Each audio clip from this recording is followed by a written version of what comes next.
Lionel,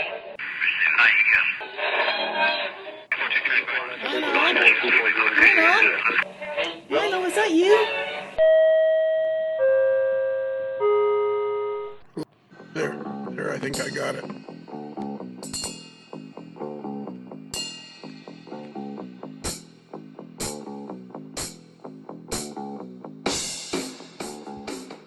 Bruce? Lionel? Bruce? Lionel? Chris?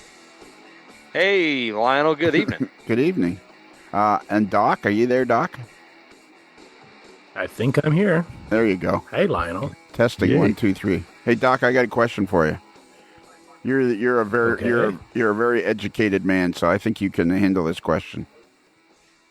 Where'd you go to school? Where'd you go?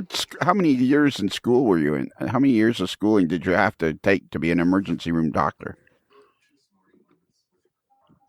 After high school, you get 4 years of college, plus 4 years of medical school, and I did a 3-year residency.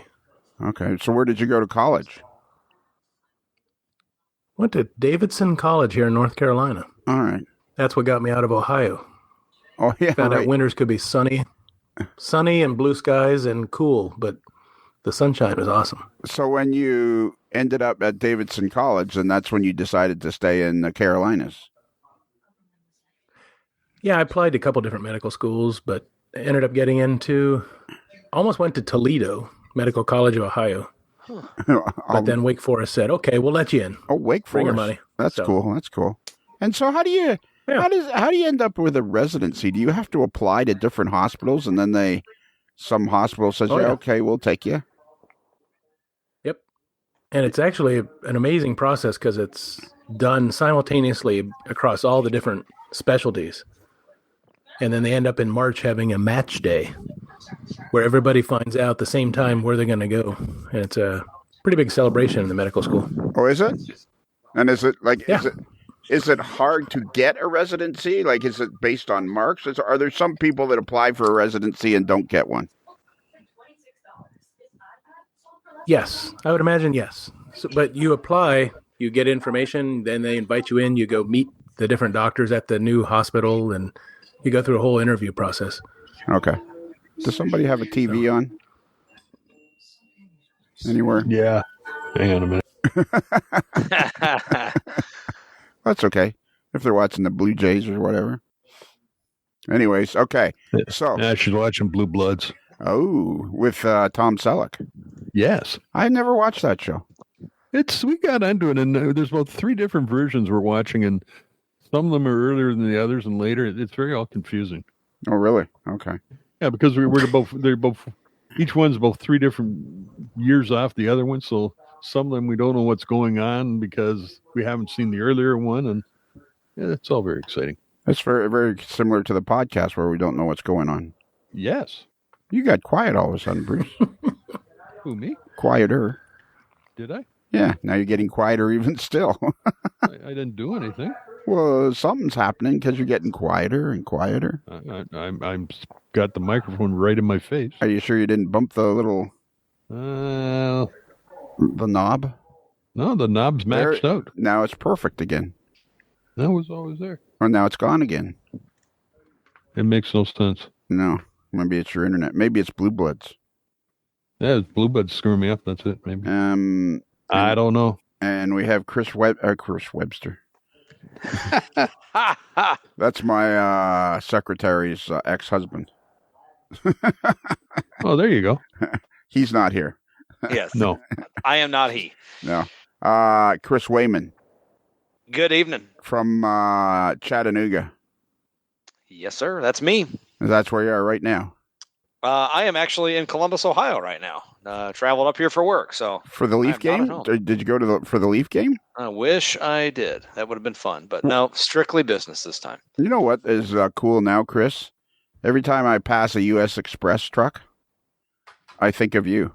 Well, I take that as a compliment. Hopefully they're driving safely and, nothing ill to say. Although you and I do have a bit of a personal clash we're going to have to hash out. And as you know, transparency here on the AML is number one.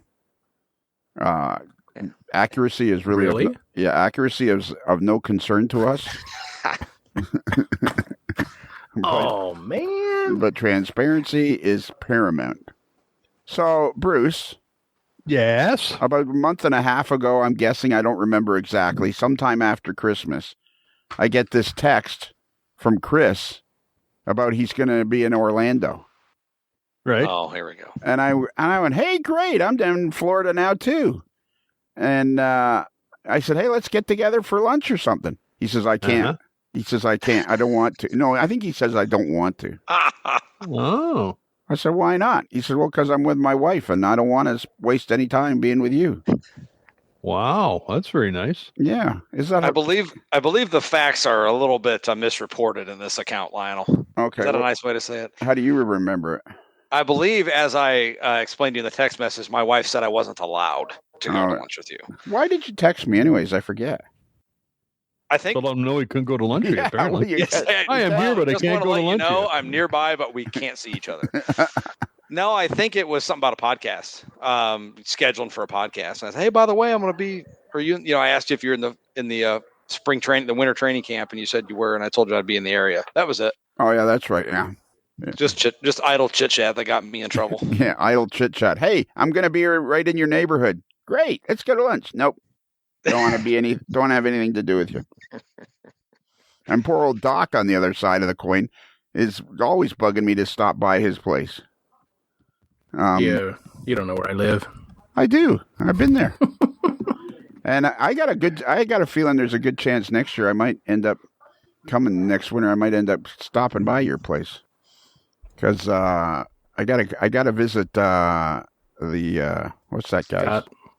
I gotta visit the Scott table master. The table master, and there's some unfinished business we have to attend to. So then while we're doing that, we could come over and have an operating session. Okay, we'll see if we can pull something together. Yeah. Try not to act too excited. Nah, it'll be fine. All right. Fun. Yeah. He sounds like he can hardly wait, eh, Chris? Yeah. Can't contain Just the make sure it's not the day I get my root canal done. Yeah. All right, here we go. All right, so tonight we're going to talk to a fella named Marcus, and I don't think I've actually ever said his last name in front of him. I believe it's Neubacher. Is that correct? Anybody? Seth, do you know it? It's very, very, very close. Oh, that's the way I say it. Okay, well that's good enough. Sure. And I saw him because you were taking our buddy little Nick Santo. Somehow you ended up at Marcus's layout.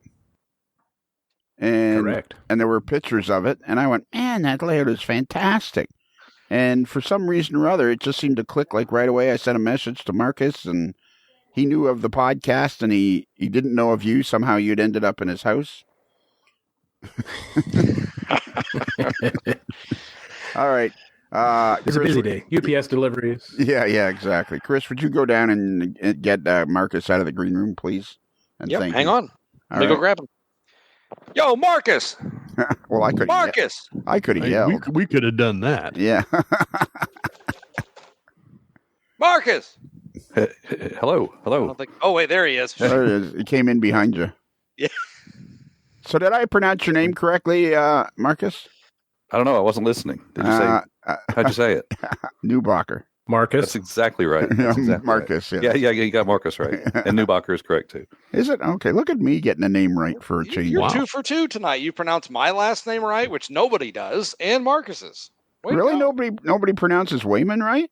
Most of the time, it's Weeman. Oh, well, you are a wee man. I'm a wee man. Actually, I just told my car to call my wife when I was driving earlier, and I said, call Kelly Weeman.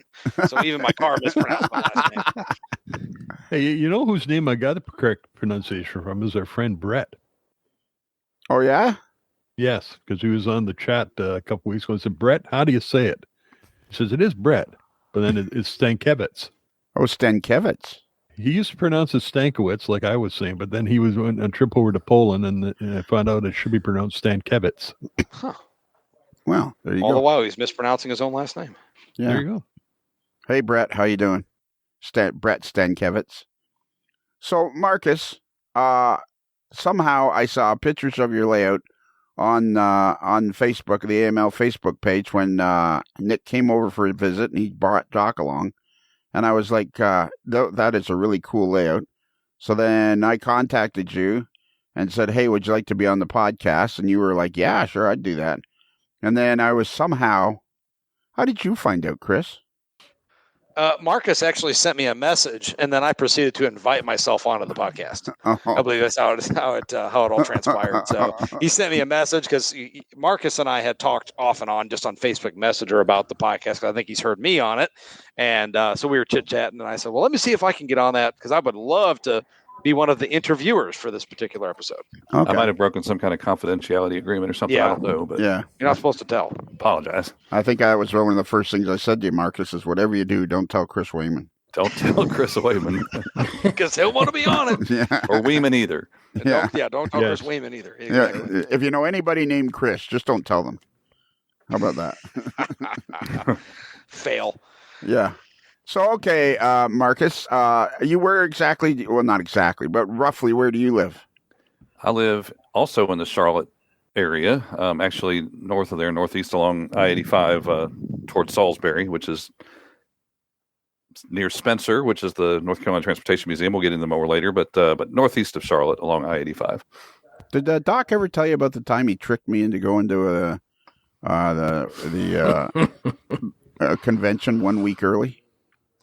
He did. The hotel was happy to see you, Lionel. There's nobody else there.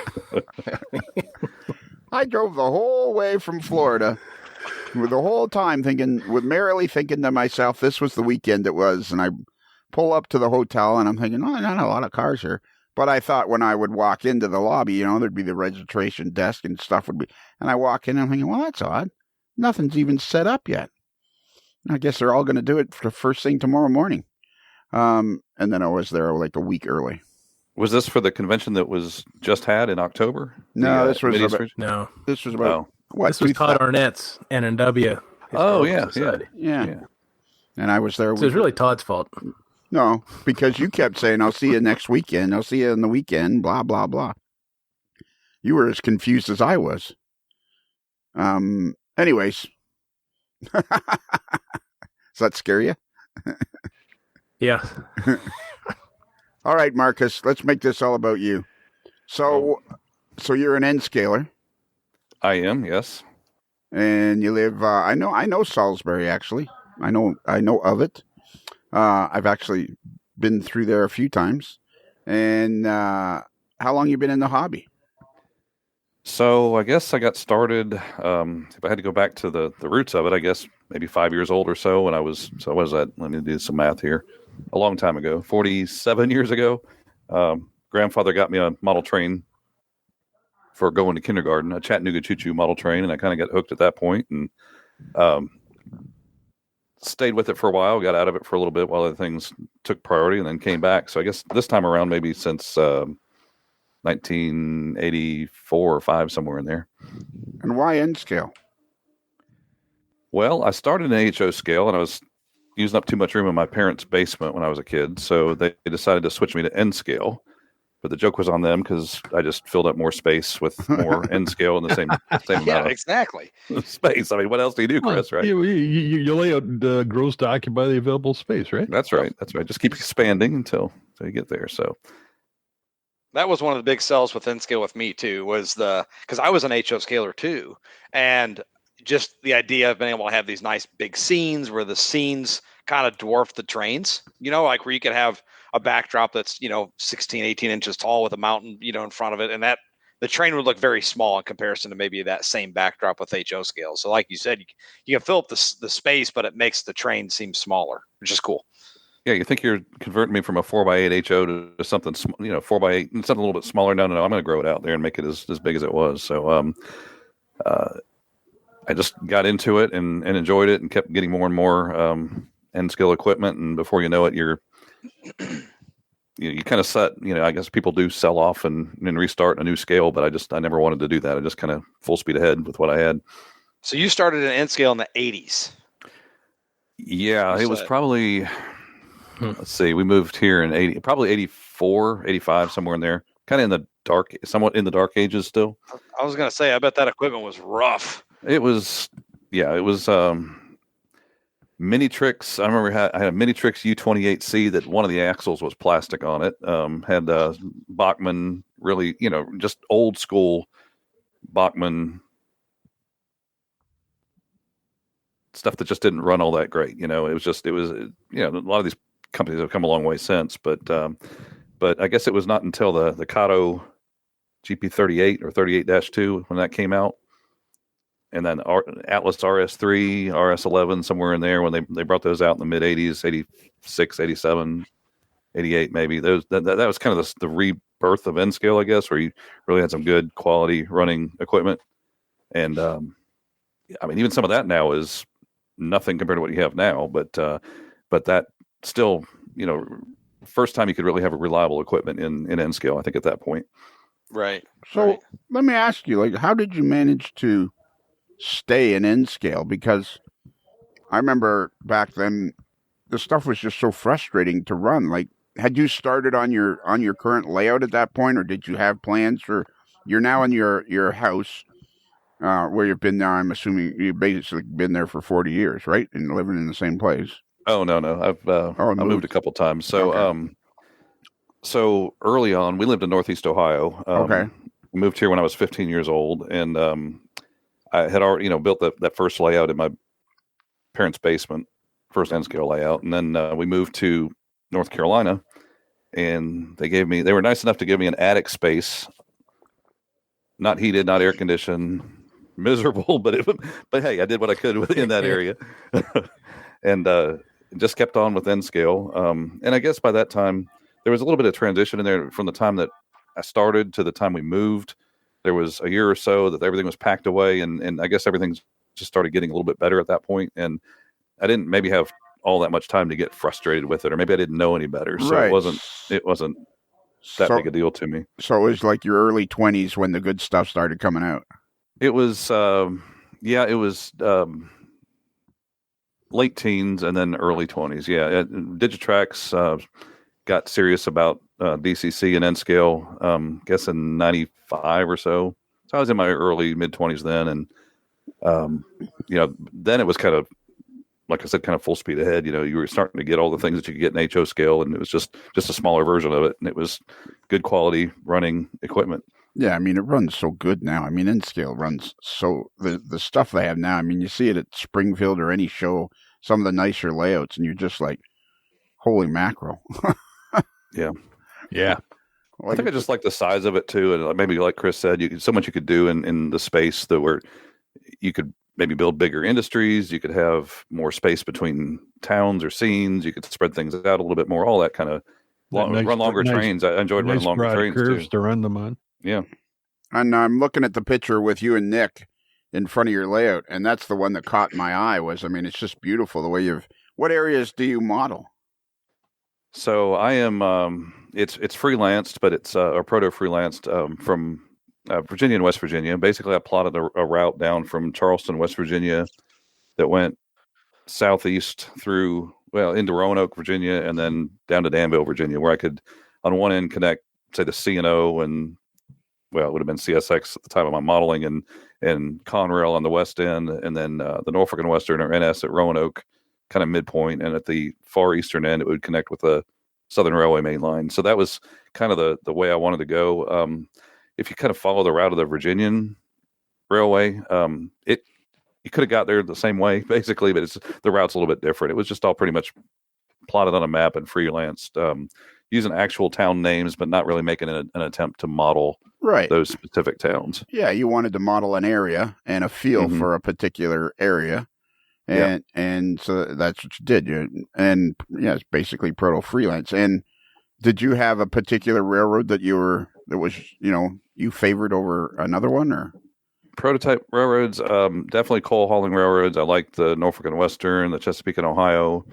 When we moved here to North Carolina, I fell in love with the Southern Railway, not so much coal hauling, although some of their system did, but all those railroads kind of together. So I kind of started following along. We lived near a Norfolk Southern or Southern Railway main line. Became very interested in those operations, got to know, the way they operated, and just kind of kind of became really intrigued with that, and CSX lines too, such as the Clinchfield. I'm a big fan of the Clinchfield. I always loved the Clinchfield Railroad and followed that along. So that whole Charlotte area seems to be pretty active in model railroading, eh? It has been, yeah. We've Seth and Seth and I met through a mutual friend, Jack Parker, that lives not far from Seth, and he had an HO or has an HO layout where we operated together, and of course Todd Arnett, who you know, quite a few others in this area.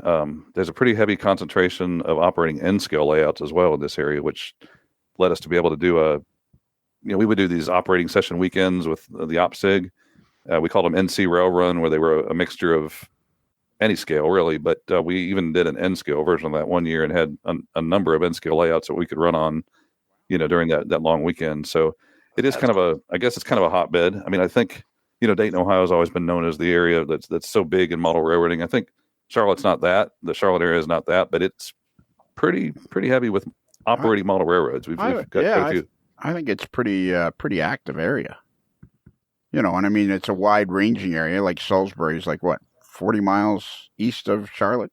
Yeah, not even that really. I'm actually where I live now is actually in China Grove, which is just on the south side of Salisbury. Okay. And I lived in a town called Kannapolis, home of Dale Earnhardt. That was where my first home. Wow. Layout was. Like in Dale Earnhardt's homestead, or? That's where Dale Earnhardt was born. Yeah, I know. That's where he was born. Yeah. He lives in his pool house, Lionel. Oh, yeah, okay. that's right. All right. That's right. All right. Yeah. Okay. So I got a question, Marcus, if you don't mind me jumping in. So, a lot of influence with Southern NW. So you landed on very late 80s, early 90s modeling time period. Mm-hmm. So can you talk about that? That's obviously a little bit after Chessie, CNO, a little bit after those mergers. I mean, what kind of made, I think I know the answer, but I'm curious for the sake of our audience, kind of what made you land on that time period? Because I'm always interested in why people chose to model what they did as far as the railroad and time period. You've already answered a lot of that because I think you know this, but the inspiration for my layout is very similar to yours, different geographical place, but basically the same railroads, but that proto freelance mindset. So what drew you to that particular time period?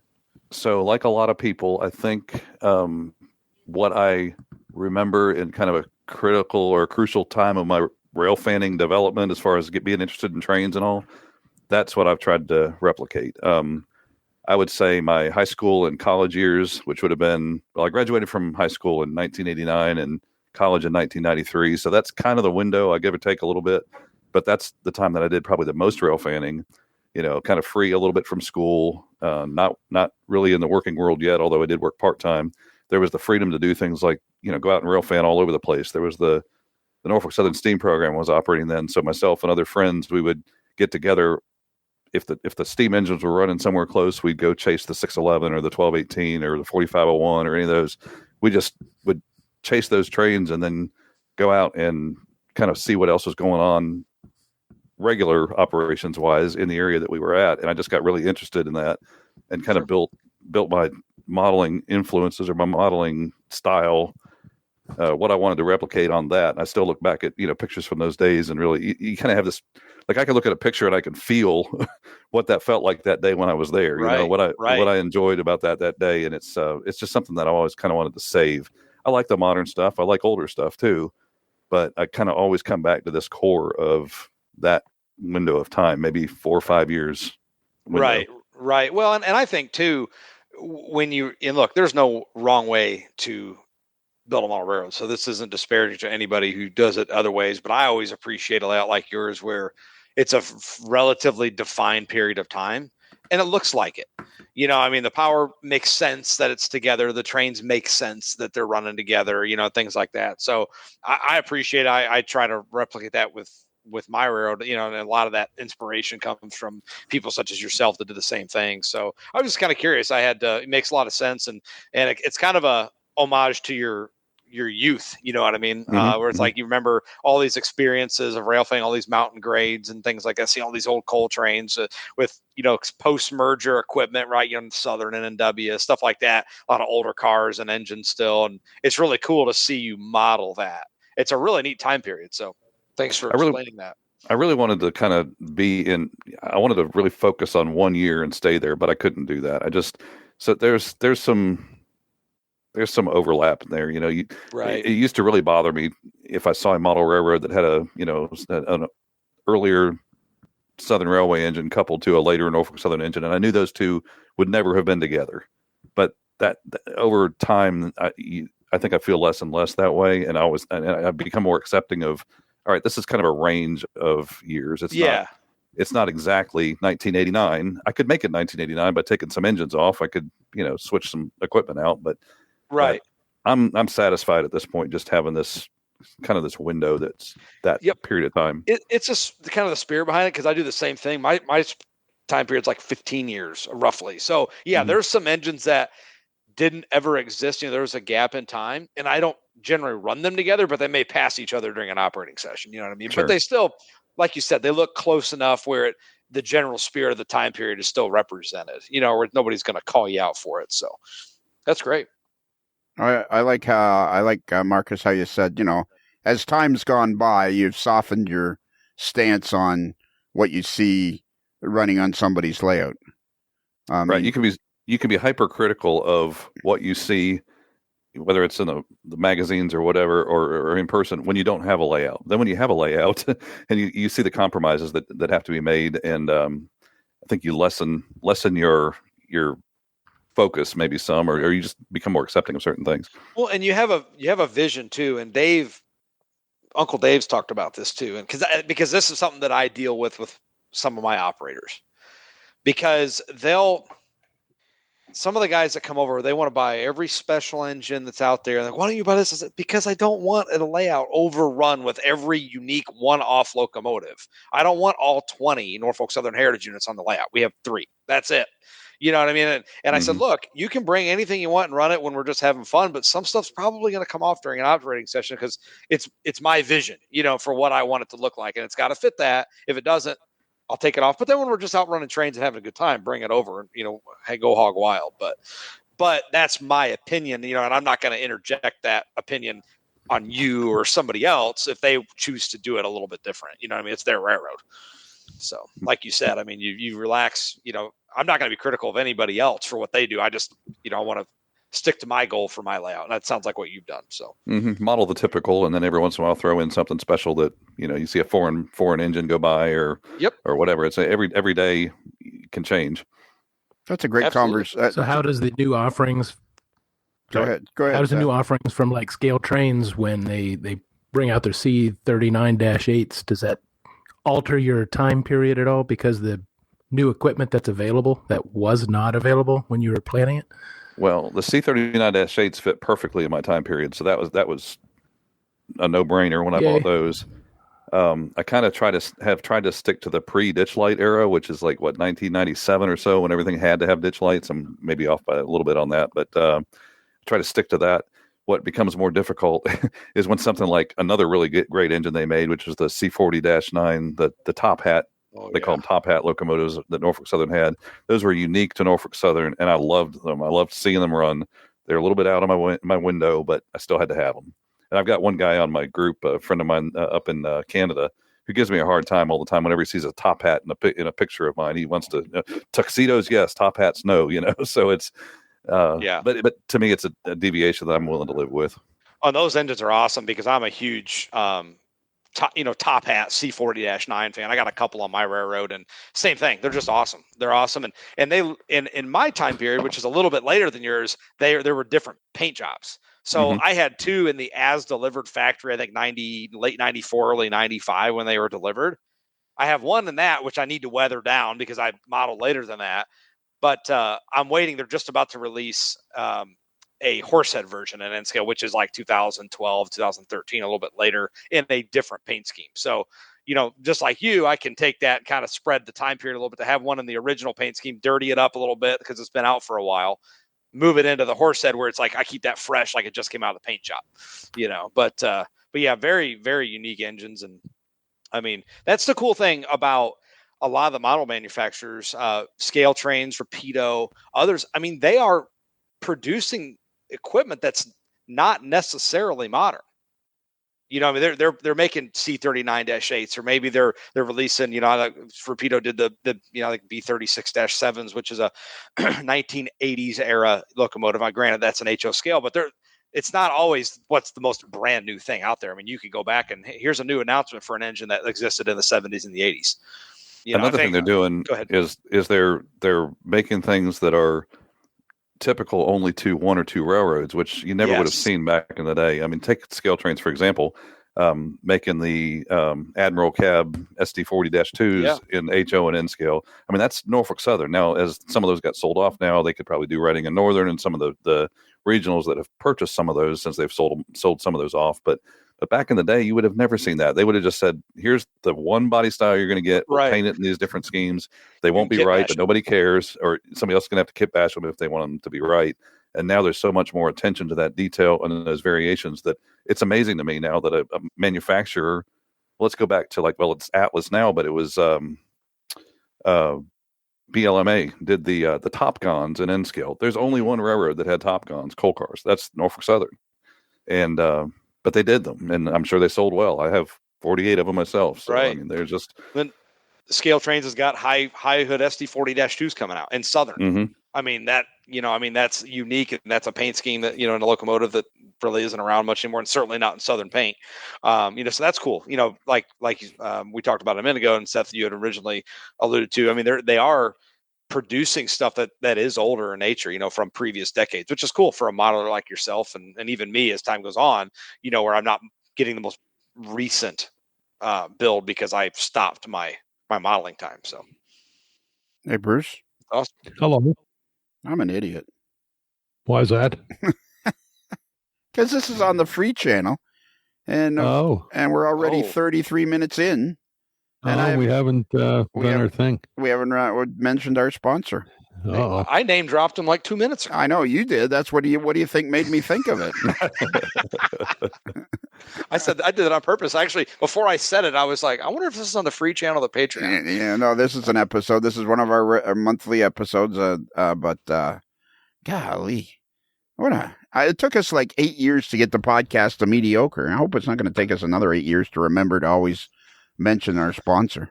You're going to make them mad. They're going to throw another box off a mountain and try to bust it up. So anyways, Bruce, I forgot to mention Rapido Trains. Your fast track to model railroading fun. Rapido Trains, your fast track to model railroading fun. So Marcus, do you own any Rapido Trains equipment?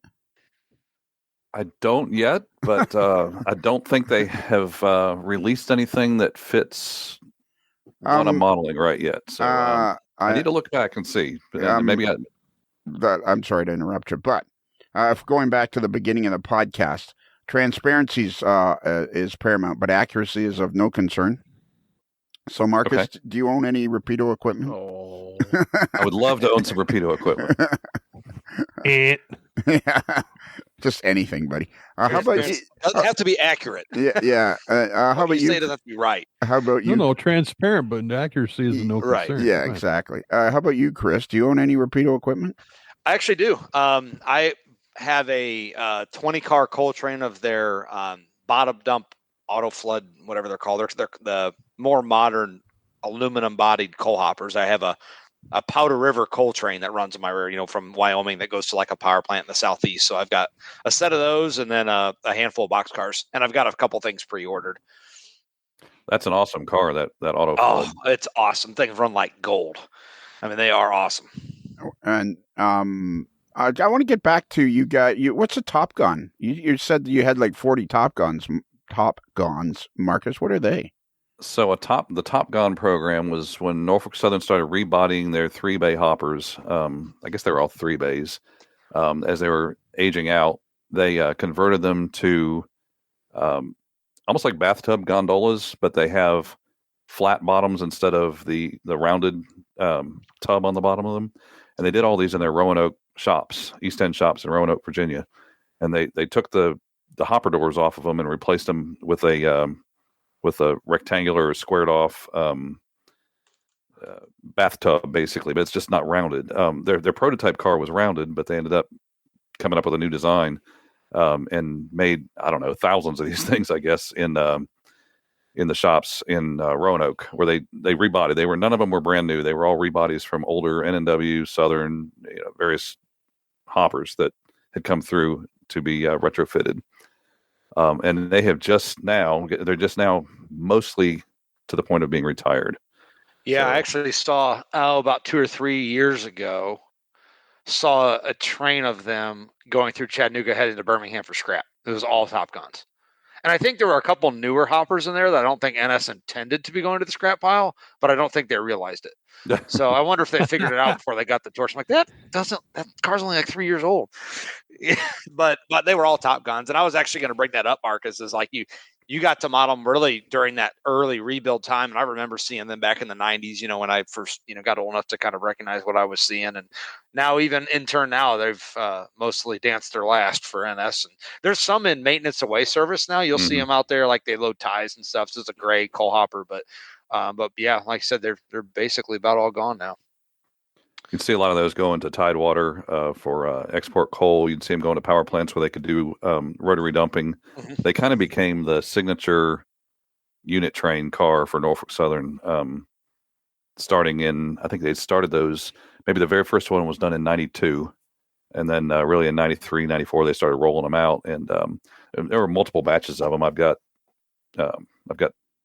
2 batches of them myself that are basically two solid trains of Top Guns that I can run. They built a car like that one railroad had, period. And that's a car that took some special tooling because of the bottom, because it wasn't a bathtub. It wasn't, the triangular bottom, that all hoppers have had for decades. It was a strictly unique to NS car. And I think they must have sold well because they tend to be hard to find. So yeah, it's cool they did that. That's a great discussion you guys started about how far are you going to go outside of your parameters to allow different equipment on your layouts. It's like you said, Marcus, like at first, you were a little bit more critical and then you started to soften up. And Chris, you sound like, I like what you said about, if guys want to run some stuff, that's okay at certain times, but during an actual operating session, you want to keep it to the stuff you want to keep on the layout. So, I mean, that's an interesting discussion about, because me personally, I don't think there is any wrong way of doing model railroading. I think there's different ways, and some people build fantastic layouts and are a little more strict on the stuff they run. But that was a great discussion the way you guys had worded that, because you're, like you say, Marcus, your parameters can get a little wider based on strictly the enjoyment of the hobby. If that makes any sense. Mm-hmm. Are you familiar? There's a gentleman up in Ohio that has a Pensy layout, Daniel Adair, and he runs every 4 months. He'll cycle his equipment in and out, and he's got it all on his walls, I think, above his railroad. But he'll cycle between steam and then early diesel and then late diesel, all Pensy. So he doesn't have to change any of the infrastructure, everything, but every 4 months, he'll go from one to the next to the next, so he can maintain some fidelity but still cover many years. Which is kind of half the fun of model railroading, is buying stuff. It is. I keep telling myself I don't need any more, and then I keep finding more reasons for why I need this and how I'm trying to change my operation to cater to more freight cars. And yeah, it is. It really is. I think that's a really cool idea. Is if you have the ability to do that, is to shift gears and like I said, cycle through different sets of equipment. Yeah, but on the other hand, by focusing on one thing, then you are, you're putting some limitations on yourself that you've agreed to, so that you're not, off willy-nilly buying this car because it looks cool type thing. It's a piece of equipment that you need to operate on your layout for the time period you're modeling. And from a financial perspective, my bank account thanks me for that, because there's a whole lot of cool stuff out there. And I'm like, it didn't fit my railroad. I'll save the $120 for that engine. I have some friends that are not in the same boat, and they struggle. They want to collect everything. Like, there's a lot of stuff that comes like, I don't care. It's cool looking, but it's never going to run on my railroad, so I'm not even tempted to buy it. When I started buying engines for and started to operate the first version of my Charleston, Roanoke, and Eastern, in the house that I used to live in, I it was about 1996 or so when that was. I guess that's about when I started operating.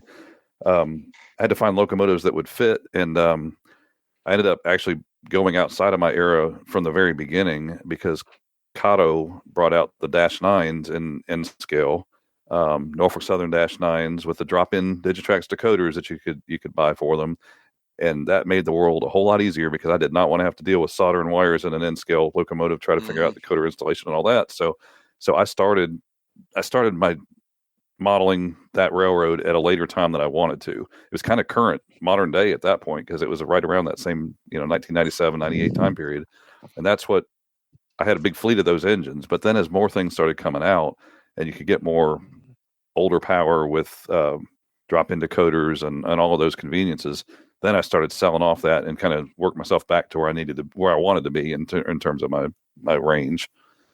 I won't say that I don't jump outside the box every once in a while, but I do try to, like Chris said, it's helpful for your financial side of things too. You're not trying to buy everything. Yeah, and at some point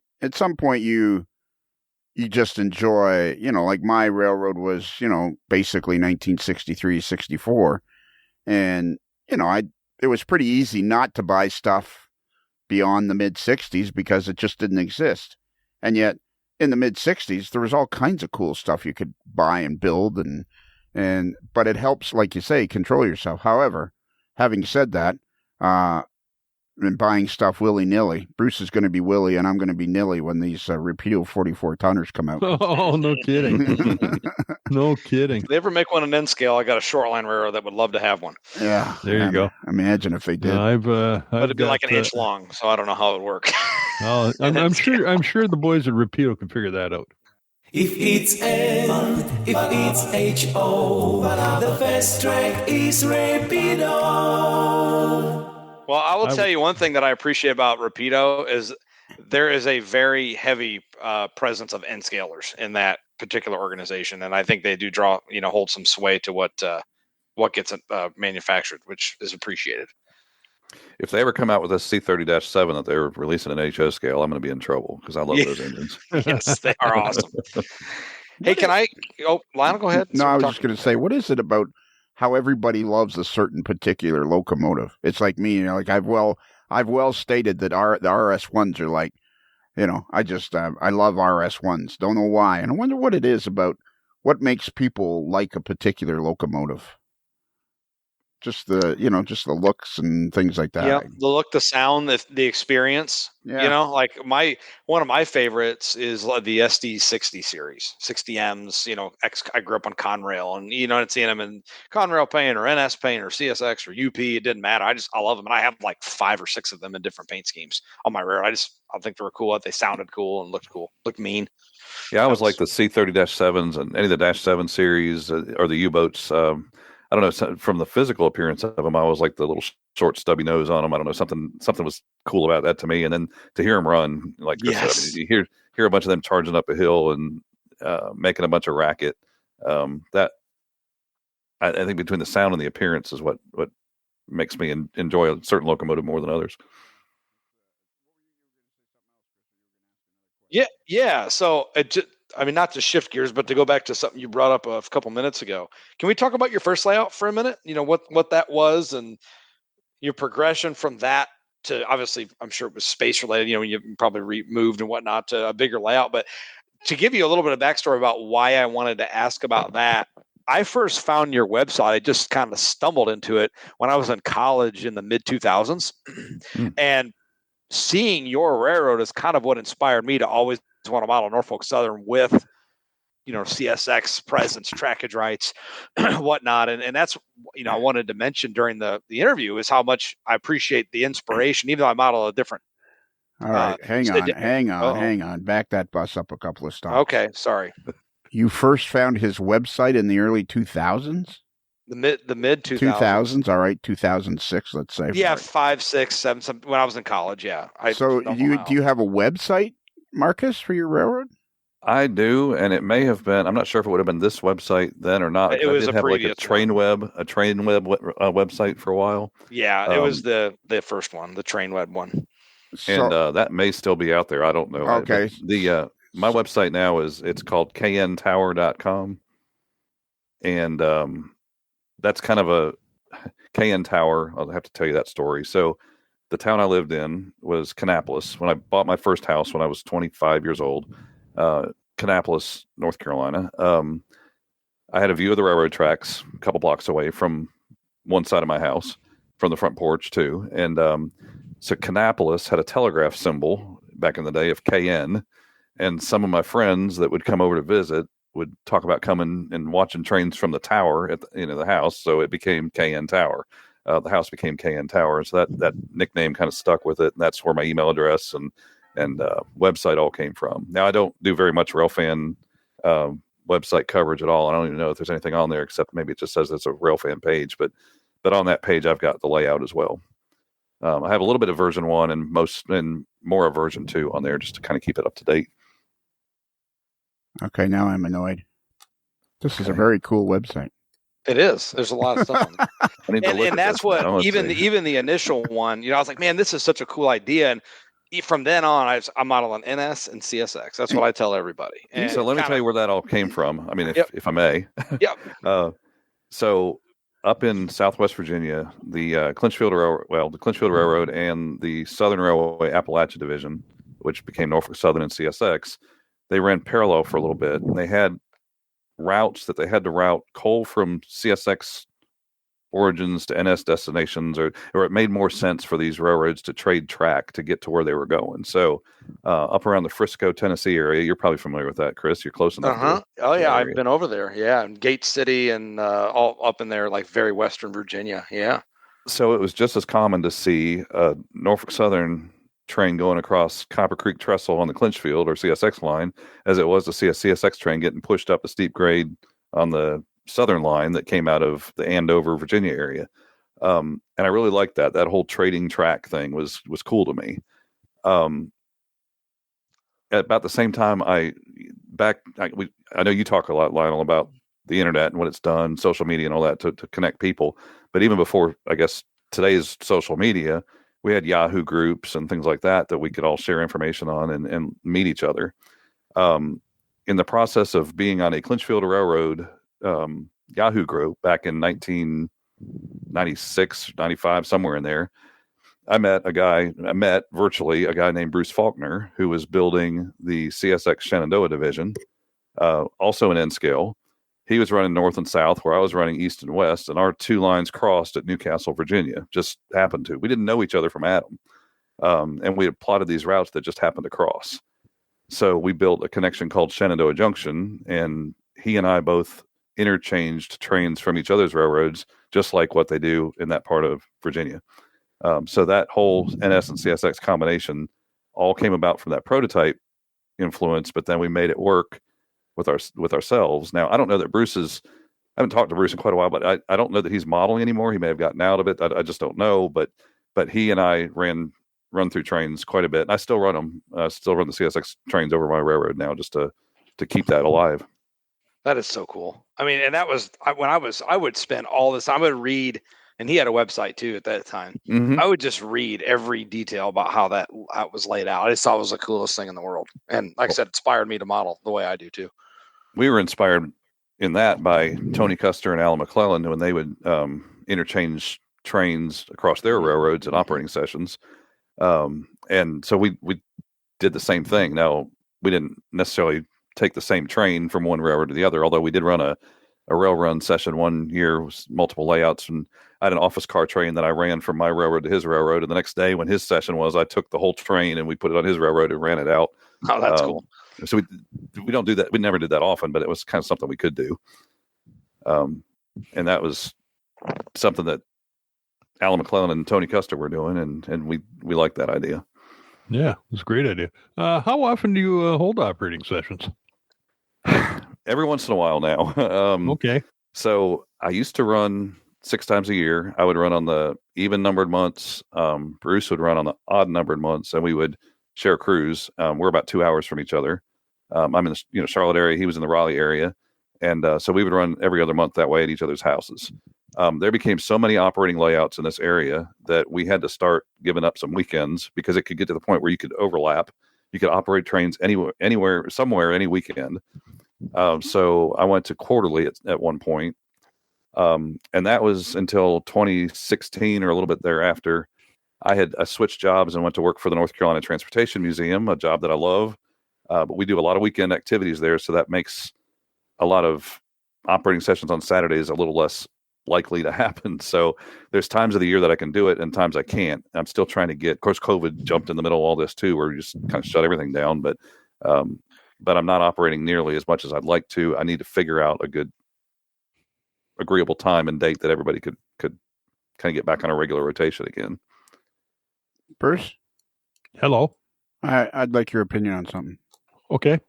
I'm looking at this kntower.com website.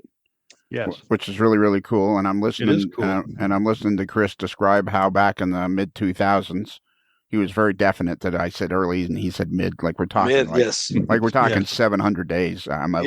Yeah. But I'm looking at that and I'm listening to Chris talk about him devouring the website and everything and how cool this is. And I've never seen this before. And I'm thinking, wouldn't it be easier if we just stopped the podcast altogether and deleted I'm it? thinking. Yeah, like delete all the episodes and just kind of wipe it off the face of the earth, and then we don't ever have to get overwhelmed again. I gotta say, I'm just sitting there watching these pictures scroll by on his page, and I'm going like, "Wow, it's." I know. It hurts it hurts my head trying to take in all this information. You got Well, a see, map we're- on there the- too, a system map, which Yeah, is I know. cool. Yeah. The problem is, Lionel, we're old. That we're kind of like the pre-internet times. Back in our day when we were these guys' ages, where do we get our information? Model Roader, Railroad Model Craftsman. There you go. The guys down to the hobby shop. But nobody had a web page. What? You got a what? Well, yeah, I remember in the 80s doing it on what was that program I used? There's something GW Basic. I wrote GW Basic for in your switchless stuff. I ran my switch. I wrote a program for switchless, but nothing like this. I mean, it's just like that's the thing, Marcus. That is just. It seems like every time I turn on the microphone, I run into some other very cool experience in model railroading, and it's just like it hurts my head. It really does. I mean, now we haven't even got to the your head? What's that? Can I hurt your head a little more, Lionel? Yeah, go ahead. Don't forget, on Facebook is the more current. Well, hang on there. You're both talking. Go ahead, Doc. On Facebook is the more current Charleston, Roanoke, and Eastern photos and everything. Yeah, I've been looking at that. So you Yeah, got two sources. I know. Mhm. I know, and I know. Every once in a while, I forget I have a website, so I don't upload pictures very often to that. But I do try to put some useful information for crews and that kind of thing on there. Facebook's the way to go, though, because, I mean, it's so easy to do updates. And one thing that was made apparent to me the last time I was on the show. Hey, before you tell your story, Chris, let me tell my story. I met a guy that had Facebook pages. They were both named exactly the same, but one was a group and one was a page. And it's like we could not understand what the hell this guy was doing. Yeah. So there I was explaining to them about some live videos I did of Springfield, and Lionel cannot find them. He's like, I don't see it. It's just nowhere. I said, well, it's right there. I'm looking right at it. After about 10 minutes of this on air, going back and forth, we figured out he was on the group, which didn't have the live stream. And I was looking at the and no page. offense, others are also on that group Yes, and couldn't and find it what the wasn't. hell It you were was not talking Lionel's about. fault. It was mine. Yeah. So I've remedied that particular problem. But I appreciate you only having one for the sake of the group and lack of confusion. But anyway, it's really the way to do it. Just post on there updates. You can post every day. You can do it from your phone. You can do a video or a picture. It's just so much easier than doing it on a website. So I get it. Facebook is the way to go. 100%. Yeah. And it's a good format because everybody uses it. And if your nephew's into quarter midget racing, you can even post the odd picture of that too. Every once in a while, yeah, that's right. Every once in a while. Absolutely. That's the other thing that takes up time sometimes on Saturdays, and that's where I want to be is with him and doing that. Those activities. This is the last year of that, so we've got to tell me a little bit about that. So your nephew, your brother, is your sister, your brother's It's son? my sister's son. Yes, he got interested. He was NASCAR fan, I think, from the time he was born. I don't know. At 2 years old, I know he was naming off all the cars and trying to what car number goes with what person and all that. I never really followed NASCAR that closely myself, but I've come to follow it more through him now. But he's really really interested in it, and my dad got him interested in going out to the quarter midget track and doing that. And of course, that's where a lot of NASCAR people got their start, is doing things like that. So he got him interested in that. Bought him a car, started, doing pretty well. Unfortunately, my dad passed away in 2018, and he was the crew chief of the whole thing. And we struggled for a little bit trying to keep him going forward with it, but kind of got locked in now with some people that are really good to help out. And one of my challenges there too is, with working a lot on the weekends, it makes it hard for me to be there every single race, but I do try to get to everyone I can be. A lot of times you'll see me showing up in my museum shirt and khakis, leaving an event, and being out there on the sidelines. Man. Yeah, that's right. That's right. Everybody else is out there in shorts and racing t-shirts, and I don't quite fit the part sometimes, but that's all I'm interested in, getting there as soon as I can get there. And what's your nephew's name? His name is Benjamin. And does he have a last name? He does. It's Rogers. Benjamin Rogers. So is he going to pursue racing beyond quarter midgets then? He would like to. Yes, this is his last year. I don't know yet what his next step is, but not sure if he's going to dirt at one of the local tracks or if he wants to go and do some more concrete and paved track type stuff. But we're kind of waiting to see. He's got dreams like a lot of kids in this age group. What's the age limit on the quarter midgets? He can do it until he's the year he turns 17 is the last year he can do it. So he'll turn 17 this year, and then he can race out through the end of the year in December. So we're getting ready next month actually this month in April, we're going to run down to Talladega, and he'll race down there. Can try to run the national circuit for a few races, and they do parking lot races at the big tracks on the same weekend that the NASCAR races take place a lot of times, which is something new. Actually, NASCAR this year has partnered with USAC, and now they call it the NASCAR Youth Series, and it's become a new partnership with them, and it just kind of further solidifies that relationship and that transition from the little kids that from 4 years old and up, or 4 or 5 years old and up, to 17 doing quarter midgets and then moving on to something else. And there's plenty of them. We've met Joey Logano, we've met Kyle Busch, and several others that have been through this. Either they've done it or the kids have done it. That's very cool. It is very cool. That's one of the coolest things about this podcast, is talking to people about their lives outside the hobby, because everybody has an interesting story. And I mean, I'm a huge race fan, and this is very interesting to me. But yeah, let's keep us updated as we go along if things develop, because it'll be fun to follow for people there are race fans that listen to the podcast. It'll be fun for them to pay attention and make some sort of a connection with them. It's interesting, the crossover that's between that and working at the Transportation Museum too. But there's so many people that like trains that also like some other form of transportation, or they like racing. And there's one kid that Benjamin raced with for years that I had no idea, but he and his dad would go out and sit by the tracks and watch for heritage engines to come by on Norfolk Southern quite a bit, because the kid was a rail fan, and I had no idea. But there's all these similar interests and things, and it all just kind of ties together. I was listening to I was going down to the hospital today, and I was listening to this episode 4 of Mike May. He's a fella that works for the Durango in Silverton, and we got talking again about this hobby is just so big. And I know I say it ad nauseum over and over and over on the podcast, but I don't think we have any idea how big this hobby is and how encompassing it is. And I think we're about to find out over the next 10 years just how huge it is, because like what you say, you met somebody where they go out and sit by, they're racers, but they also love to rail fan, and it's just endless. It's just, I mean, Chris, your story to me is always fascinating. I don't know how many times I've said to people, well, I know this guy, Chris, and he's done 40 videos for Green Frog Productions. I mean, like, when you told me that, it just blew my socks off, because I can remember looking at Green Frog Production videos 40 years ago. And now the cool thing is you're talking about how you chewed up, how you found, we're talking 20 years ago, you found Marcus's website, and that was such a big deal for you.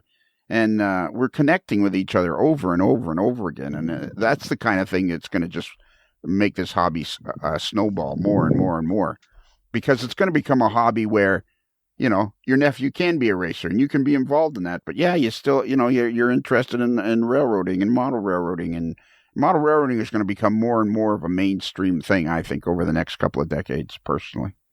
Well, when I was in high school, I didn't know another person who was, model trains, maybe one that might even like trains. It was just, the people that I had to meet were through I joined the National Railway Historical Society, in my late teens, and got to know people. Everybody was older than me for the most part. There was a small cluster of people that were about my age, and we'd run together and we'd go rail fanning together. And some of those guys are in one of the pictures I posted this week of the construction of the first layout.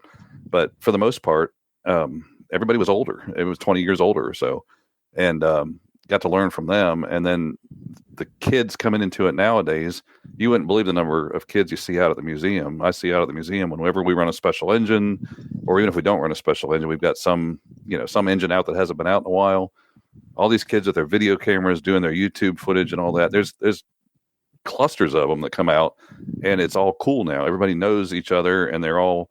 Yeah, I never had that in the day when I was growing up. Yeah. I was the odd man out, or odd kid out. I never talked about trains when I was in school. Yeah, and Otto Vondrack just touched on that as well. He was out, rail fanning Long Island somewhere, and all these kids out there. And all right, yeah. What do you do? I'm an editor of a magazine. Oh yeah, do you have a YouTube channel or something? And, that's it. I get asked that was it. Boom. No. So, all right. Yes. Go away, old man. I get asked that all the time. Yeah. Do you have a YouTube channel? I said, not really, because I can get in. I film for Green Frog, and that's where most of my stuff goes. And as I've made mention on this podcast before, I just hate video editing. So no, I don't really have YouTube. I do, but I don't really post it because of my utter hatred for sitting on a computer. Wayman, the raw footage. Yeah, well, yes, but let's recap. You hate video editing, but you write the storyboard. You tell them where to put in the subtitles. You tell them blah, blah, blah. The only thing you don't do is clip the video. You do everything else anyways. Yep. They do all the fancy computer work. Yeah. I just plop it into a storyline and tell them what else to do. And then they market it and sell it. So you should at least have a YouTube channel put a little bit of raw stuff on there, because people would love that. Like, people would love to make the connection, Chris, between your videos, your layout, and the fact that you make Green Frog, you have Green Frog videos. They'd love that connection. You don't need to put hours and hours and hours of YouTube. You could do like 3-minute clips. People would love that. Idea. They would they'd love that connection. You have the personality to help this hobby grow. You have a responsibility. All right. You could jump on TikTok too, Chris. You can TikTok. We can do some TikToking. Yeah. All right. You sold me on it. Let me see what I can put together. I'll send it to you for review. All right. And speaking of recruiting people to do stuff, Marcus, if you don't mind, I'd like to see if I could recruit you for a little project that I've been working on over the years, ever since I had the podcast. I had originally started with Tony Cook because he had some connection with Menards, and I was trying to get him to help me get in touch with John Menard so I could get a qualifying run at the Indianapolis 500. Mm-hmm. And I'm thinking that, seeing as how you've met some of these NASCAR stars, if you could just, I had talked to Todd Arnett about talking to Joey Logano's pit crew chief, Todd Gordon, if he could just mention that he knows this guy that, would be good at making a qualifying run for the Daytona 500. If you also threw out my name to these other guys, it would start to come around in the garage. My name would become more and more frequent. And then you might have more of a chance. Yeah. So anything you could do to help me along those lines, Well, so Todd knows Joey Logano's crew chief. Yeah. So Joey Logano rode our Polar Express this past year, and I did get to talk to him. Now, had I known that you had so much interest in this, I would have, while he was getting ready to get on the train, I'd have stopped him with his family, and I'd have said, just before you get on, can we get Lionel a ride in a NASCAR. Yeah. I know this guy that has a podcast. Right. Yeah. I mean, Well, I could have done it. I could have done it. He just mentioned the Polar Express. We know a guy who's associated with the Polar. We know a guy. We could make. You got two ways to get at it. We could give Joey Logano the Polar Express experience of his life. His kids would love it. We know a guy that could hook him up. We have got this covered. If we all work together, it won't be but a year or two before I'm making a qualifying run for the Daytona 500. But we've all got to pull together on this one. We've got to work as a team. One podcast at a time. That's right. One episode at a time. Yes. That's right. Now you have another in line. Yeah, we can do this. I know we can. And I made a great suggestion tomorrow. I was listening to episode 4 today, Bruce. Yes. And I remember where I got confused about. I thought there was a bear involved. Yes, the bear conductor, and nobody seemed to understand. Right, and then you explained to me that I was completely off. We just let you go for the fun of it. Yeah, and then you explained to me how far off I was. But then I made the excellent suggestion that the Polar Express would be way more exciting if, like, halfway through they just released a bear. There you go. Yes. See, I always thought NASCAR would be more exciting if about halfway through they just released a bunch of deer on the track and then just let them, dodge it. So I see where you're coming from. That's just a day on the interstate in some states. Yeah. Yes. What is this picture I'm looking at from 1997 on your Facebook page, Marcus? Left to right, the construction crew of Steve Johnson, Winston Link, me, and John Kamita Jr. had hats made, and we posted. So this was from your first version of the CR&E? That's right. That's in 97. That picture was taken in 97. John was getting ready to go. He was moving to he lived in Charlotte, and he was moving to Fort Worth. He went to work for BNSF, and John was one of the principal people that was helping me build, and he had a lot of good carpentry skills and all of that. And in fact, we called him Norm Abrams. So from This Old House. We all had everybody had nicknames, but those three guys were really the ones that were there quite often on Saturdays helping me build, and we'd start the day with Bojangles biscuits and sweet tea and have some lunch, and then we go out for barbecue at night. And it was just we were friends from rail fan circles, and we all were interested in model railroading. And so that was the first picture after the first night we ran. It's a horrible night. Things didn't work anywhere near like I would have wanted them to. So made a lot of changes after that. But that I wanted to make sure we at least ran one time before one of my good friends left, John, left town. So and he since came back once or twice and ran with us. Different times he came back to visit. So what a great hobby, eh? What a great. I mean, I'm just sitting here thinking, Marcus, you and I have never met. Chris, I've met we met for the first time, and I know Doc and Bruce hasn't met any of the two of you guys in person, and yet, or just I guess Bruce, you've met Doc, eh? Yeah, we've run across. But we could all, but for all intents and purposes, we could all go out to lunch and have a great time. Oh, absolutely! What a great hobby this is. That's a big part of it. Yeah, Nick somebody will be buying you lunch. Go ahead, Marcus. I said Nick came, and with Seth's connection there, and yes, I did know Seth before he came, so he wasn't the stranger at my house that night. But Nick and his wife came, and we ended up going to the barbecue joint right down the road from my house, which is often an off-duty crew location for all of us to have something to eat either before and after an operating session. And then they came over and visited. But yeah, it's all about whether it's the modeling or rail fanning or working with the different projects in the museum, whether it's 611 excursions or any of the different things that we've done, it's all, to me, it's all more about, as much of anything, about the people and the people you meet and the relationships and getting a chance to sit down and have dinner together or lunch together and just have a good time. So, Chris, have you never met Marcus in person? We have never met. Why? Why not? When did we start kind of corresponding a little bit here and there? Probably a year or two ago. Yeah, it was through the group. Yeah. Mm-hmm. Yep. And I just started commenting and things because a lot of the stuff that you post, I've taken those ideas and run with them on my layout, because I think you post a lot of really cool how to here, do this or do that kind of stuff. And I think we just got to corresponding, then became friends on Facebook and message back and forth. And We just haven't had a chance to cross paths yet, though I want to fix that one of these days. I invited But him no, to an we've never operating met. session. Somebody turned me down. So Yeah. Oh, nice. I know. Nice. I think my wife said I wasn't allowed to go. Well, Seth I just comes. blame her for everything because I know she doesn't listen to the podcast. That's like Marcus. Not that long ago, he was in Florida. Told me he was in Florida, but he didn't want to meet up for lunch or nothing. Yeah. He was literally like 30 miles from my house, and it was like, no, I don't want to. It's like, no, I can't. I just can't. Yeah. No, we need to. Yeah, I know. It's You must go to Charlotte area with work, don't you, Chris? once in a while. Yeah, I go over like an hour on the other side of Charlotte, so it's still a little bit of a reach. But one of these days, I want to make it happen because I would love to see that layout. I really would. how close do you get? You get to Greenville or Spartanburg? that area? Spartanburg. Yeah. Okay. All right. Yep. Just on your side of Spartanburg, so not terribly far. Home of the Silver Fox. David Pearson. Oh, sorry. that one flew right over. I lost that one there for a minute too. But I watched now I that know who one you're go talking by about. at 30,000 feet. But hey, can I ask you about the first layout? Yeah, sure. Okay, The cool. first version of this layout, or Yeah, the first Okay, version all of this layout. Yeah. Sorry, I started to like 45 minutes ago, and then we got sidetracked. That's okay. I haven't forgotten yet. Well, I mean, you gotta leave time, a little bit of time. We got remember to leave a little bit of time because we still got to talk to him about the museum. Okay, it'll be quick. So with the first layout, obviously was smaller. Did you take the original concept and just expand it out, or did you do something different? I think it was just like an expanded version of the first one. Is that correct, or am I just completely off? That's right. Okay.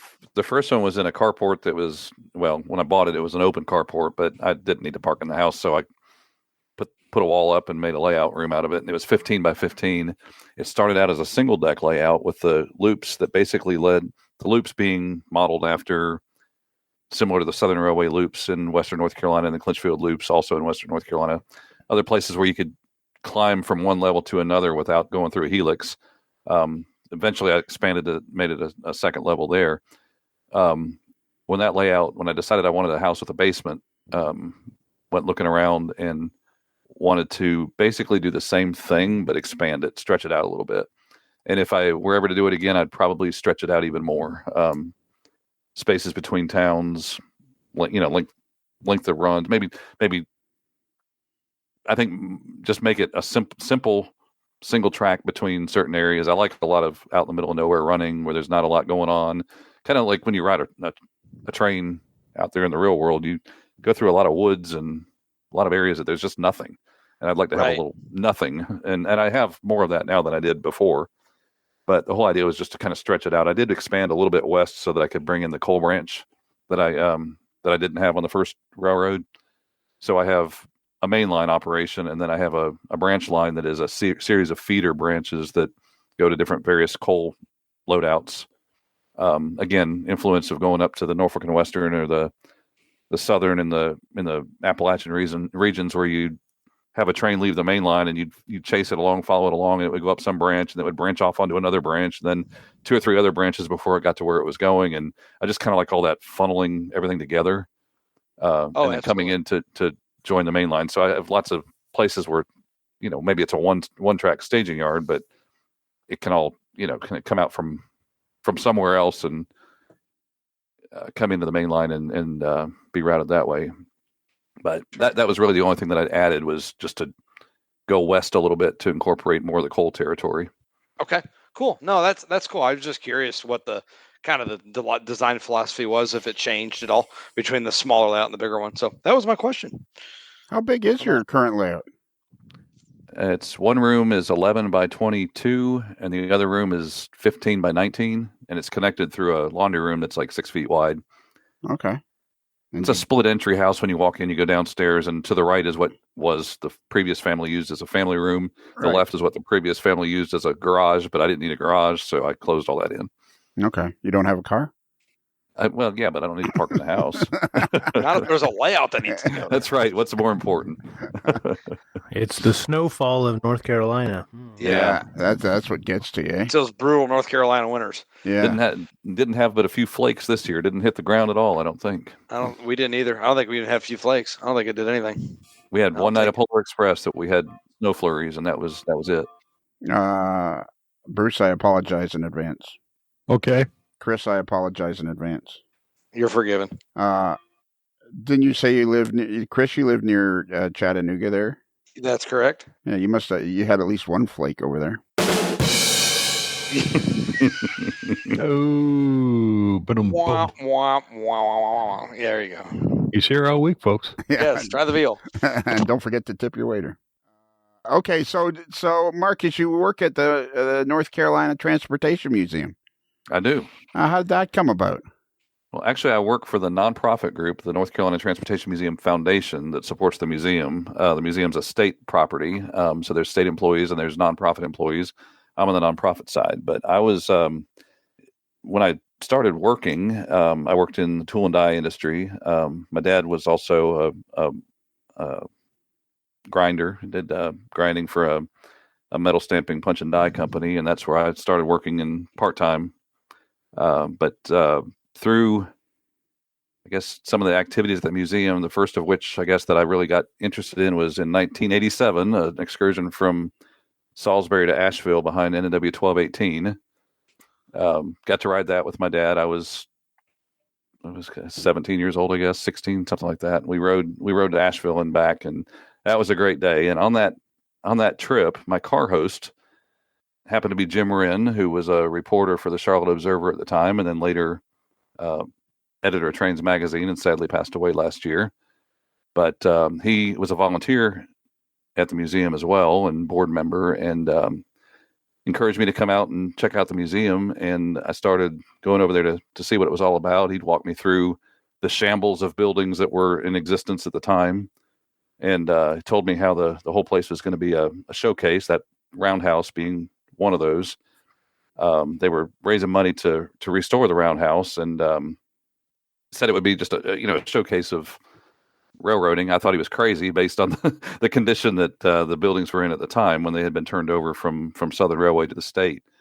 But started volunteering there. In 1996, there was a 100th anniversary celebration when they opened the roundhouse, 100th anniversary of the site, and I was volunteering there, helping them out with that event, and just kept volunteering for the next 20 years, different special events, excursions, the Day Out with Thomas event, later on Polar Express, but that came quite a bit later.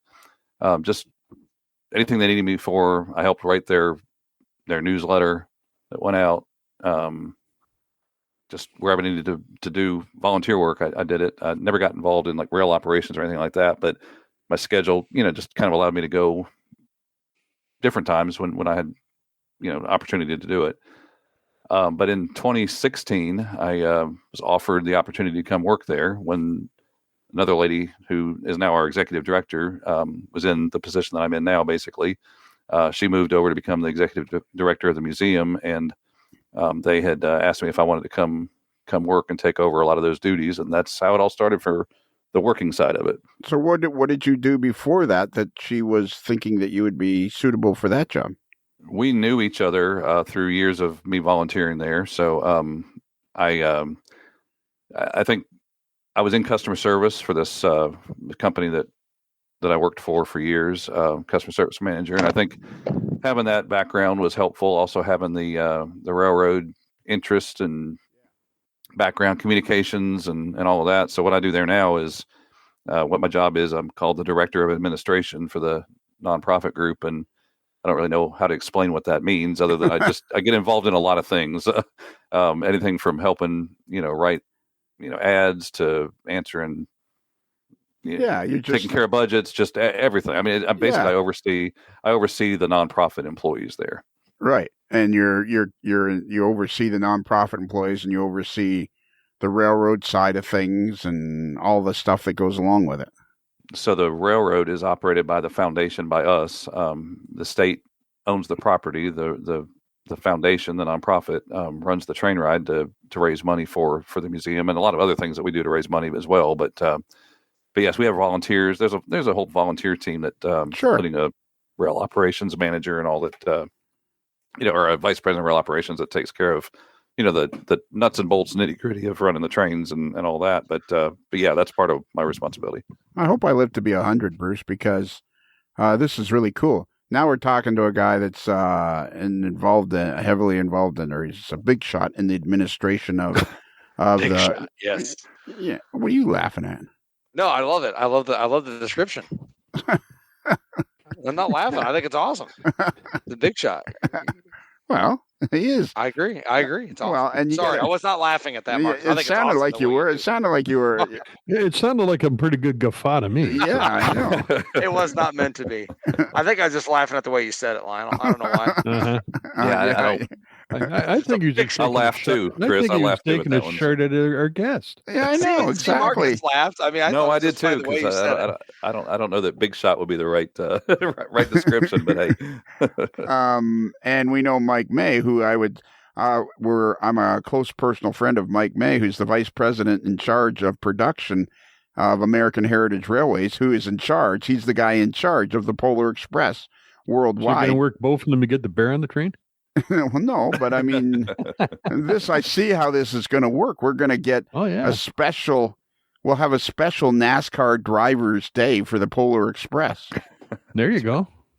And boom. But it's like, how cool is this? We got a guy that's a big shot at the North Carolina Transportation Museum. Thank you, Chris. Yes. And we have the guy that's in charge of the Polar Express. These guys can work together through the common bond of yours truly, the evil overlord. This is good. This is coming.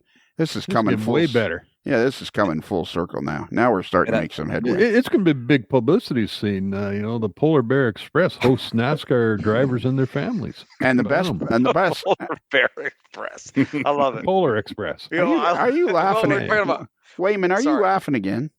Well, it made me laugh because it's the Polar Express, but we've been talking about putting this bear on the train, so now it's the Polar Bear Express. Well, the Polar Bear Express is Ontario Northland, so if you listen to the podcast, you'll know that mistake's been made quite often. It's great. Makes me laugh. There are plenty of people who call and ask, I want to get tickets for that Polar Bear Express, so you're not alone there. This from a guy, Bruce, who for decades has been producing high-end quality trackside videos, rail fanning videos that refuses to share them with the world by just having a little YouTube channel. Yeah. Consider this. I'm gonna remedy that. I promise. You just wait and see what I'm capable of doing. Right. Although the last time you were harassed, you did get rid of one of your Facebook things. So I was, and then I got better snacks for my operating session. Oh yeah, how did that go? Yeah. Let's compare. So I don't know. Marcus, I'm assuming we got three guys that sort of have operating sessions. What's your snack? Well, Marcus, I'm assuming you listen to all the podcasts and some of them twice. Every 3 times on some of them. There you go. There you go. So the last time we were talking to Chris, we found out that his idea of snacks for his operators was a bottle of water. And the reason I'm laughing. I'm sorry. Yeah, and the reason he had gotten to a bottle of water is this was his reasoning, If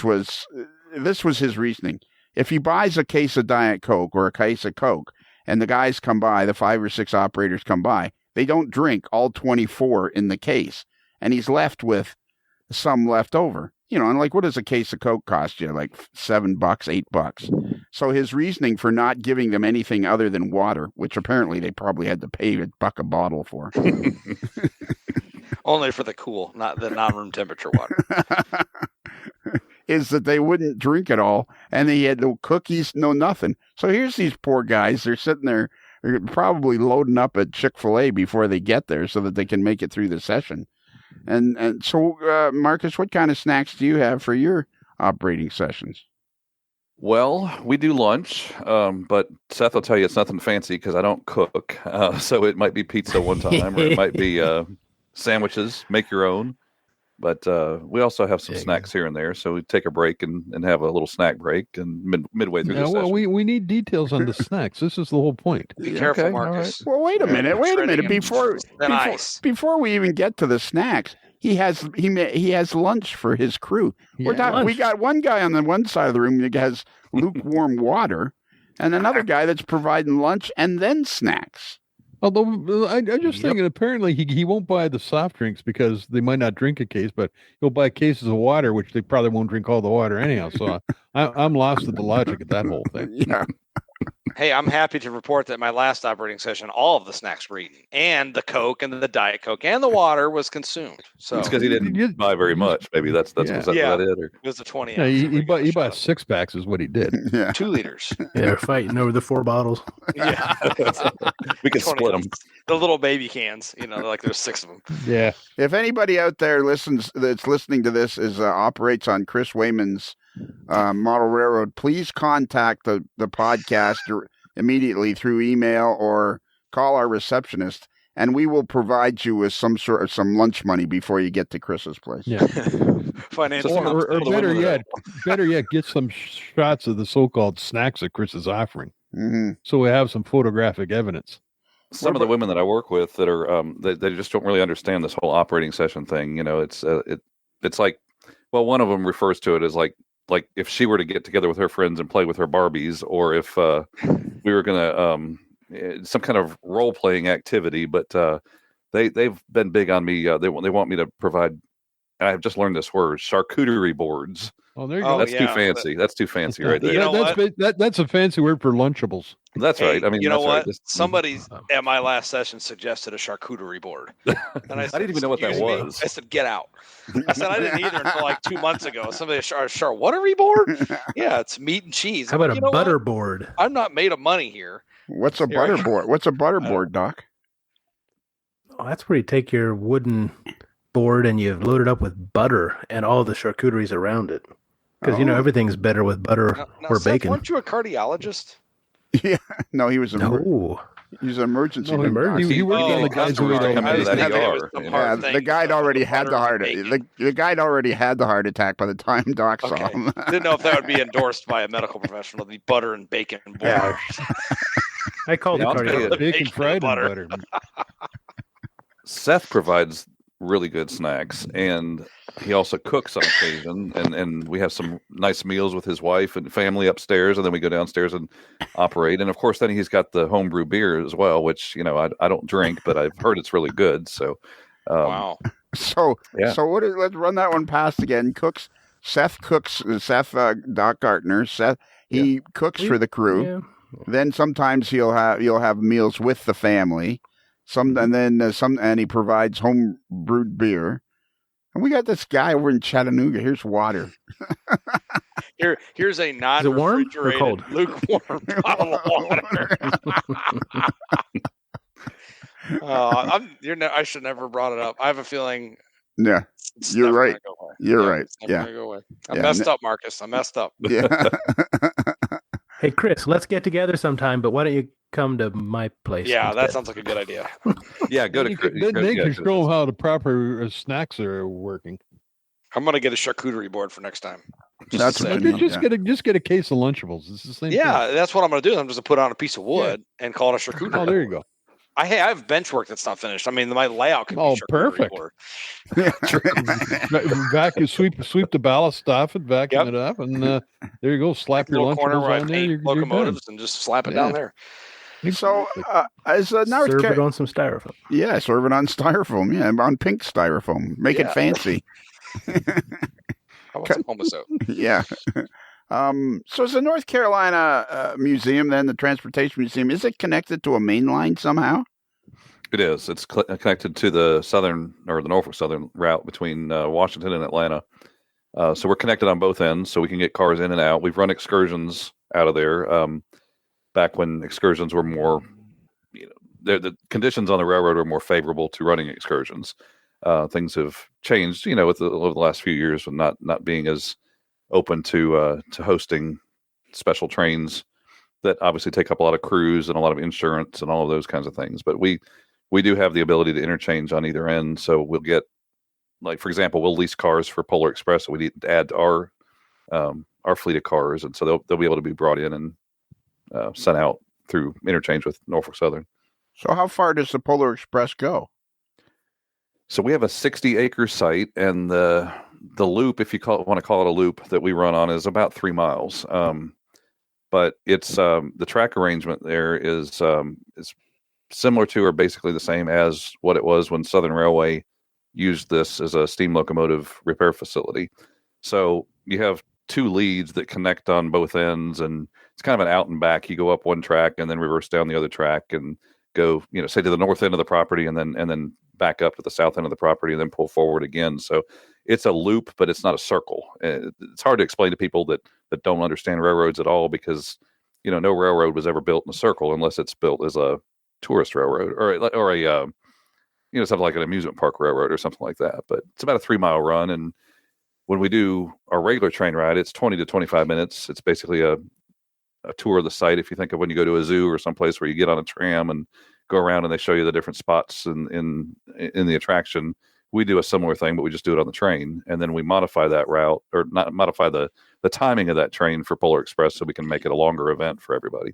Our experience, including the train ride, is about 70 minutes. And that's from the time that the train pulls in and the conductor gets off and does an opening scene with a crowd there. And then we load the train and start all the production on board. Our site is actually, I think, still the only one that our visitors can get off the train and go visit the North Pole and see Santa give the first gift of Christmas. And that's one thing that people really like about our event. They can get off the train. It's just a short little scene, but they see the characters come out and Santa does the first gift of Christmas on a turntable at a roundhouse, which is very similar to the way it's done in the movie, having the roundhouse involved. And they get back on the train and then finish the route when Santa comes through and everything. So it's about a total of 70-minute production from start to finish. That's cool. What does it cost for you guys? What do you guys charge for that? Our lowest around the $40 range per ticket, and then it goes up from there. So there's this different classes of service. You can get like a standard coach ride, which is your basic. Everybody gets a cookie and a bell and a golden ticket and hot chocolate, but the hot chocolate is served in a disposable cup. If you're on the standard class, you get an upgrade to a souvenir tumbler on the deluxe coach and some additional things. And then you get into your first class and what we call our parlor class, which is the top of the line, where you can sit at tables and have kind of like a dining car experience with it. And you get ceramic mugs, and this is all very similar across all the different Polar Expresses. But everything, I've heard Mike talking about how he's goes out and does site visits, and we have people that come, other people within rail events that come do the site visits and all that too. So they tell us how every place modifies the event to fit themselves, but it has to have these core things that are all the same. Yeah, it's got to fit within the parameters of. And if you want, Mike May is a personal friend of mine. Now he doesn't know that yet. Okay, but I'm putting him on the list. I can anytime you need to connect with Mike, you just let me know, and I can fix that up for you. I have not actually met Mike, but I know Mike's name, and I've probably corresponded with him a few times. I'll probably see him in Durango here in a month or so. You going to Durango? We have actually next month in May. Every year they host what they call a Polar Express. It's like a camp where everybody gets together from different sites, and they go over the next season and what they want. Maybe want some changes to be made and new upgrades, and everybody just kind of shares ideas and kind of networks from one museum or one venue to another, and it's a real good time to get together and share experiences from each place. Okay. I've never been to this, so this will be my first time going to Polar Camp, but we've sent people in the past. Well, there you go. So you're going to have fun, and you look for Mike May and tell him Lionel sent you. I will do that. Yeah. And let's bring him in too to this whole thing of me making a run for the Daytona 500. And I mean, wouldn't it be great if I can imagine me sitting on the outside pole. If we just all work together, I have the ability to drive the car. We just need to get the car and a crew behind me, and we'll be good to go. Can you go fast? That's the big question. Go fast. Yeah. That we got no problem with. Yeah. we got that covered. No problem whatsoever. It's all left-hand turns too. I guess yeah. Know that. Yeah. Yeah, man. Racing nowadays is so cool. Hey, Marcus. Hey. Can I ask you another question about the Transportation Museum? No, well, give us another. Sorry, we're all out of time. Idea of a memorable event. A memorable event. Any other good memorable events that you were involved with at the Transportation Museum? Absolutely. Back before I started my employment there, I was a volunteer. Excuse me. And would you like a bottle of lukewarm water? I just finished my bottle of lukewarm water. That's my problem. I'm not going to count on Chris to give me any more, but I'll ship one down to you. there you go. The Norfolk Southern Heritage event in 2012 was the very memorable event where we had Norfolk Southern brought 20 specially painted locomotives out. They were all there, all posed at our roundhouse. The people from NS ran these locomotives around for people to photograph for 2 or 3 days. We did all kinds of things with the locomotives. Wick Mormon, who was the CEO of NS at the time, he arranged to have this done and wanted to do it somewhere, excuse me, where the public could come out and see. This must have been like probably the event of all time for the Railroad Museum. I mean, what a spectacular event was that? I mean, I got that picture on the wall at my place in Florida, right above the computer. You know, I mean, I look at that all the time. I mean, what a spectacular picture that was of all those locomotives at the roundhouse. Like the museum had been going through a really rough time right before that. State funding had been cut down quite a bit. In fact, even now, like 90% of the money that we budgeted every year is earned revenue. We don't get but about 10% of even though it's a state site, only about 10% of the money that comes in every year is appropriated money from the state. So that was actually in real danger of going down to nothing at just before the Heritage event took place. And they say that Wick Mormon, with his goal to connect all these transportation and railroad museums and all, to get us kind of back on the map. This event really helped us do that. And we did it again 2 years later. We did a Streamliners event where we brought vintage locomotives from all over the country, and even Canada. Yeah, brought it in from different places, and we did something similar with vintage locomotives instead of the Heritage units. Do you think you'll do anything? Is there any plans in the works of anything like that again, or? Well, our next big thing we wanted to do after 2012 was the Heritage event. 2014 was the Streamliners. We really, I think, kind of wanted to do 2016. We really had a goal of doing like a Steam at Spencer event. That was what everybody wanted to do. But the climate in railroading has kind of changed a bit, and the players have changed, and it's maybe not an environment now that so many things can be done for free anymore. So, part of what made those very successful was that the railroads were willing to comp the transportation charges. Well, that and specifically Norfolk Southern, and like you said, I mean, that was just it was like golden time and a golden opportunity for all that stuff to happen the way it did. It was, yeah. Between the Heritage units and Streamliners at Spencer and the resurgence of the Steam program for a couple of years. I mean, it was a really great time to experience that. I'm lucky that I got to experience, I didn't get to go to Spencer to those events, but just to experience the Heritage units and the Steam program in a lot of different ways. It was a really neat few years there. So at the end of the Streamliners event, the only non-diesel that was there was the streamlined Norfolk and Western 611, which is part of the event. That was brought down from Roanoke, towed to Spencer for that event.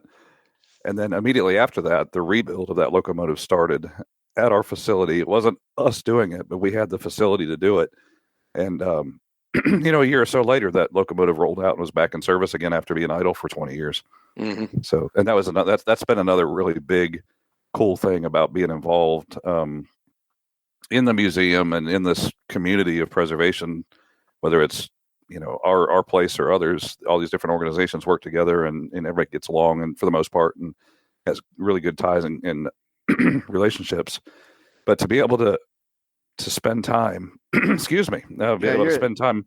That whole me qualifying for the Daytona 500 has really got you choked up. Really choked up. I really don't know how to react to that now. So, but being able to associate, and these people that back in the days when I was out rail fan and watching the 611 go by and looking up at the cab of these crew members up there who I didn't know. I knew their names, but didn't know them.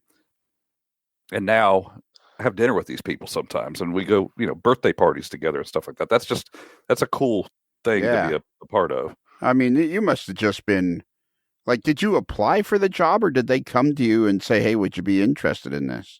They came to me and asked if I'd be interested, knowing my interest in it. And, having known me for so long. Right, and you must have fell down on the floor kind of when they. Yeah, I know. It actually took me a few months to make the decision because and they were very, very willing to wait. I was almost 30 years in the same business. 25 years for one company, and then when they got bought out, I was about 5 years with the company that took over, and it was a tough decision for me, but I don't regret it one bit. It was a great decision. Yeah, I mean, you must just love getting up every day and going to work and being part of that whole, because you're part of trying to preserve railroading, which is something that's been part of your life forever. I mean, it must just kind of be like, sometimes I bet you kind of almost have to pinch yourself. Sometimes, yeah. Sometimes I do. Yeah, and we had that discussion. Like the day that the Polar Express tickets go on sale. Yeah, I want to pinch myself on that day for sure. Yeah. Why is that? Am I missing something? No, that's a big day. We actually go on sale in June for the Polar Express. So really, very busy. Yep. We're gonna have to talk to. We're gonna get Mike back on here, Bruce, and talk to him about this whole thing. Absolutely. I'm not sure what, but I'll cook up something before I'm done. Don't worry. Well, that event, and I have full confidence in you. That event, and then also the Day Out with Thomas event, which is a Mattel does Day Out with Thomas. Those two events have really turned the corner for a lot of railroad and preservation groups. It brings people out there because we want to do as much as we can for the the audience who likes trains or planes or automobiles or trucks, as a hobby. But really, what drives the wheels, keeps the wheels moving, is bringing families in who want to experience this, and it's going to bring kids in that are going to get interested in those various methods of hobbies and different forms of transportation and all of that. So I think most of these groups, in our business, have learned long ago that you got to make it something that mom wants to bring the kids to, and that's very important. And that's what a lot of these events like Polar Express have done. That's why I get so frustrated when sometimes I'll talk to people and say, especially manufacturers, and I'll say, "Don't you think the hobby's growing like crazy?" And they'll say, "Well, I think it's changing, or I think it's shifting, or whatever." And I'm thinking to myself, are you kidding me? Like, kids are going to go out to the Thomas event or the Polar Express event, and some of these kids are going to fall in love with railroading right then, and they're going to come home, and then they can go to their computer and click on it and discover a world of all kinds of people that are interested in the hobby. And before this hobby's going to explode, and we're all going to be covered in model railroad goo. Mark my words. I've heard that before. Yeah, there you go. All right. I guess we've covered we're running out of network time. Chris took up more than his share of the time, so we're running out of network time. Oh my goodness. Yeah, that's it. I'm a talker. You said don't hold back. So better than Kelly. Yeah.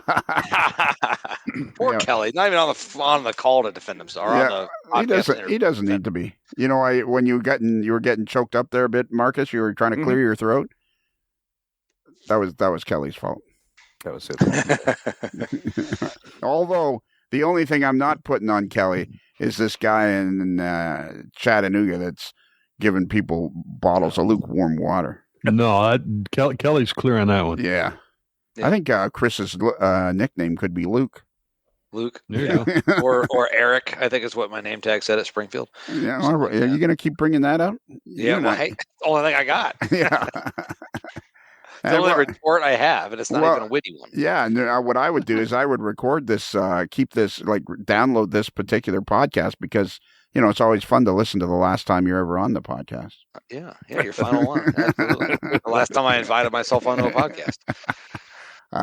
Man, I'm looking forward to your YouTube channel already. Oh, man, I can't wait. Yeah, I know. It doesn't have to be epic. It can be 1 and 2 and 3 minute long clips. Don't put a lot of work into it. People will just want to. You got to realize that you're a guy that's produced so much. You've got a spot in the hobby. People are just going to want to make the connection with Chris Wayman. Absolutely, and throw some outtakes in there if you got any. Throw some outtakes in there because people love that stuff. Absolutely. Yeah. Just wait and see. I already got some ideas. There you go. Beautiful. So it'll be up tomorrow morning? Tomorrow. Yeah, I'm going to stay up all nighter. And remember, Marcus and Chris, you guys are N scalers. Remember, the next time you go to buy something, why not click on rapidotrains.com and see what they've got going in N scale? Exactly. I'm already modifying my era in my mind to look at these auto floods because they look really good. After Chris mentioned those, so. They are awesome. Yeah. Can't speak highly enough about them. Yeah, Rapido Trains. Your fast track to model railroading fun. Rapido Trains, your fast track to model railroading fun. And now I was editing one today, Bruce, and we just played the jingle, but I was editing one today, and I gotta put in a note every once in a while.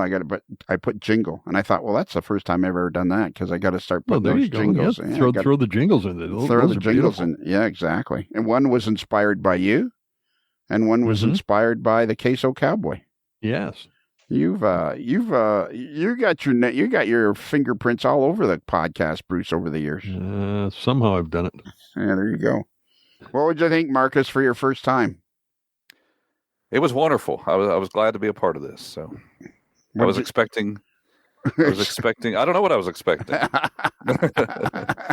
I've enjoyed listening to the podcast though, so I knew it wouldn't be just all about trains. It would be a lot of side stuff. Now, did you have to go to your notes you had? I don't even think I looked at my notes. There you go. There you go. I told you didn't need them. Did you have notes? I had notes because I was afraid I was going to freeze up and right, need something to talk about. So I can see that happening when you're an audience of 2 or 3 million. Yeah, you get kind of nervous. Yeah, exactly. I talked about pretty much everything that I had in my notes. I think I might have hit. So I didn't talk about Alan McClellan though, and how much I was inspired by the V&O.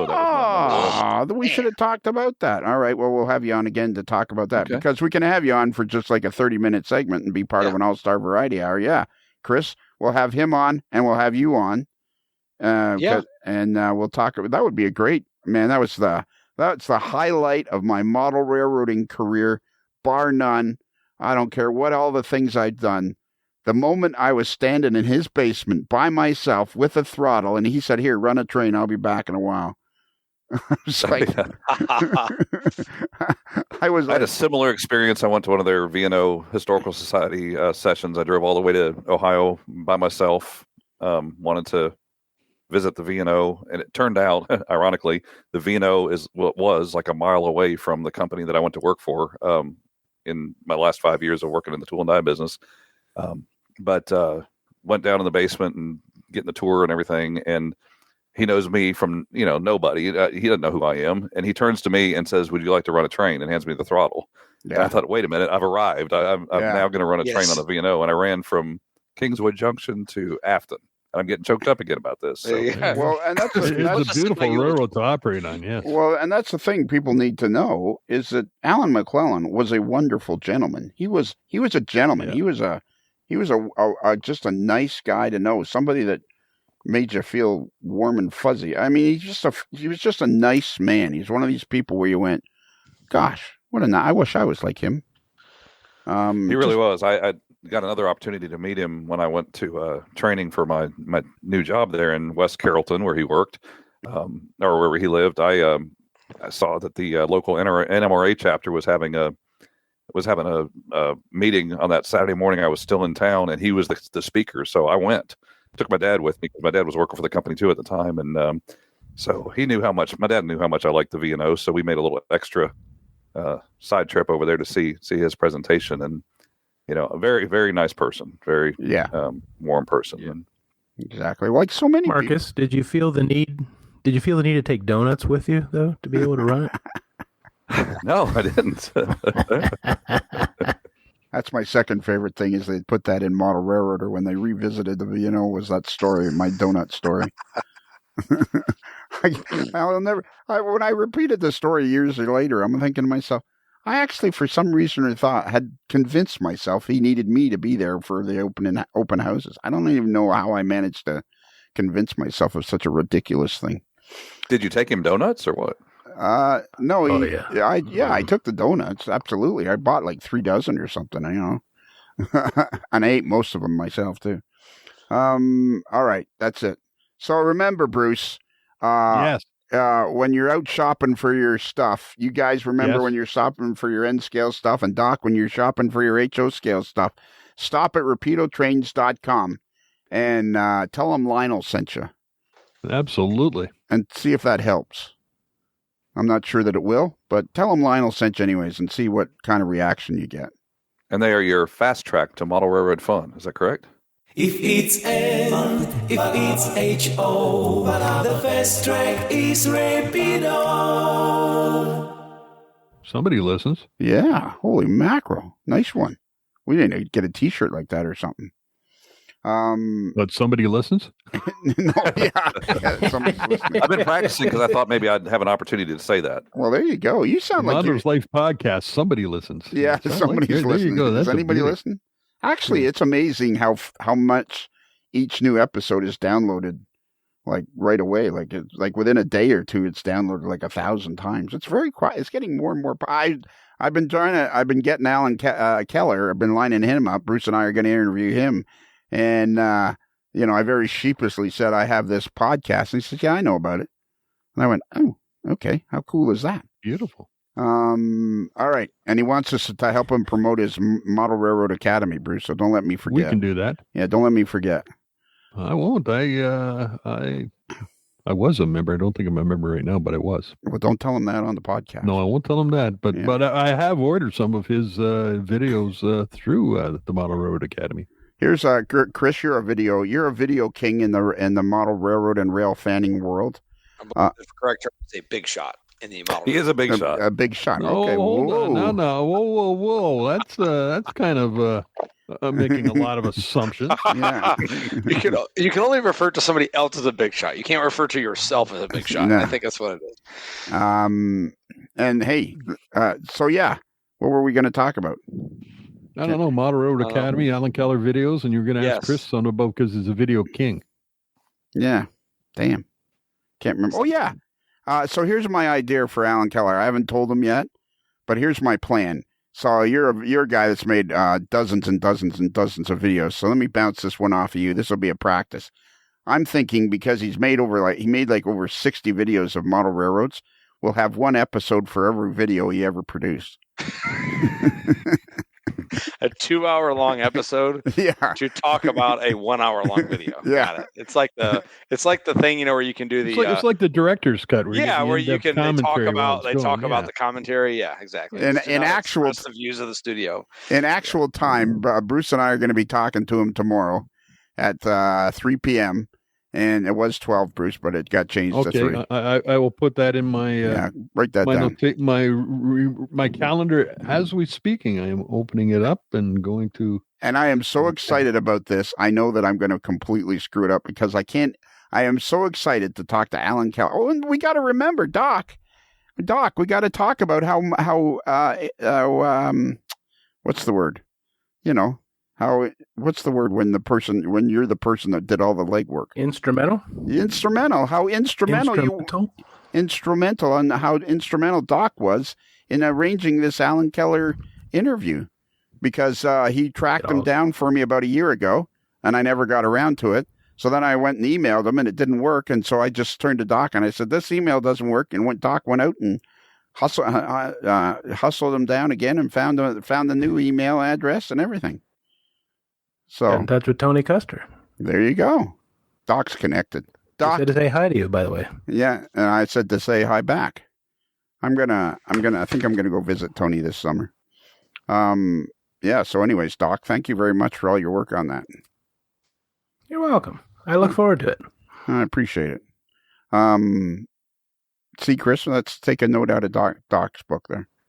Yes, I love it. Expect good work out of you. Yeah. Well. So yeah, Alan Not gonna Keller. have Keep him on his toes, Bruce. Yeah. Alan Keller's a legend too. I saw his that model railroad video layout tour that he did way back when on the V&O. That's Oh, I know. that was where I got hooked. Mm-hmm. I know. Absolutely hooked at that point. I don't think he even realizes. Like I was talking to him on the phone 2 or 3 times, and I'm just gushing and gooing all over him, and he's like, "Are you sure?" And and I'm thinking, "You're Alan Keller, for crying out loud. Do you have any idea what a huge impact you had on the hobby during the time when he was making those videos? Everybody was buying those videos, and there's still." So, that was the very first time I saw the V&O. Was standing at a train show in a mall in Northeast Ohio, and my dad and I were looking around. I looked across the mall and I saw this video monitor of this train going through this town scene that looked like the most realistic thing I'd ever seen. And so I had to wander my way over there and see what it was. And it happened to be the V&O model railroader video layout tour number, whatever it was. And then I had to have that video and watched it. I don't know how many times. Right. Probably memorized it.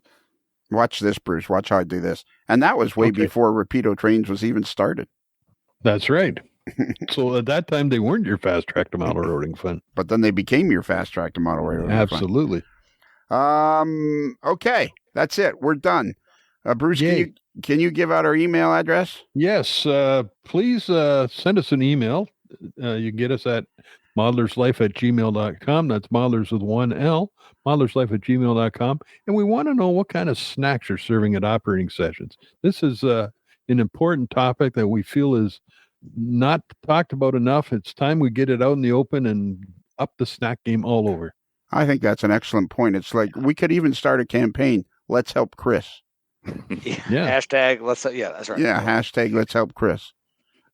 Chris, Fill the water. I think the next viewer mail should be interesting.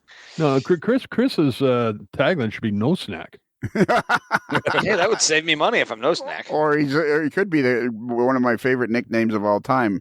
There was a golf pro that was at my golf course for several years, and he was a little on the hefty side, and his nickname was Snacks. I think that could stick for Chris. But it could be hashtag Chris needs help or hashtag help Chris, teach Chris the anything.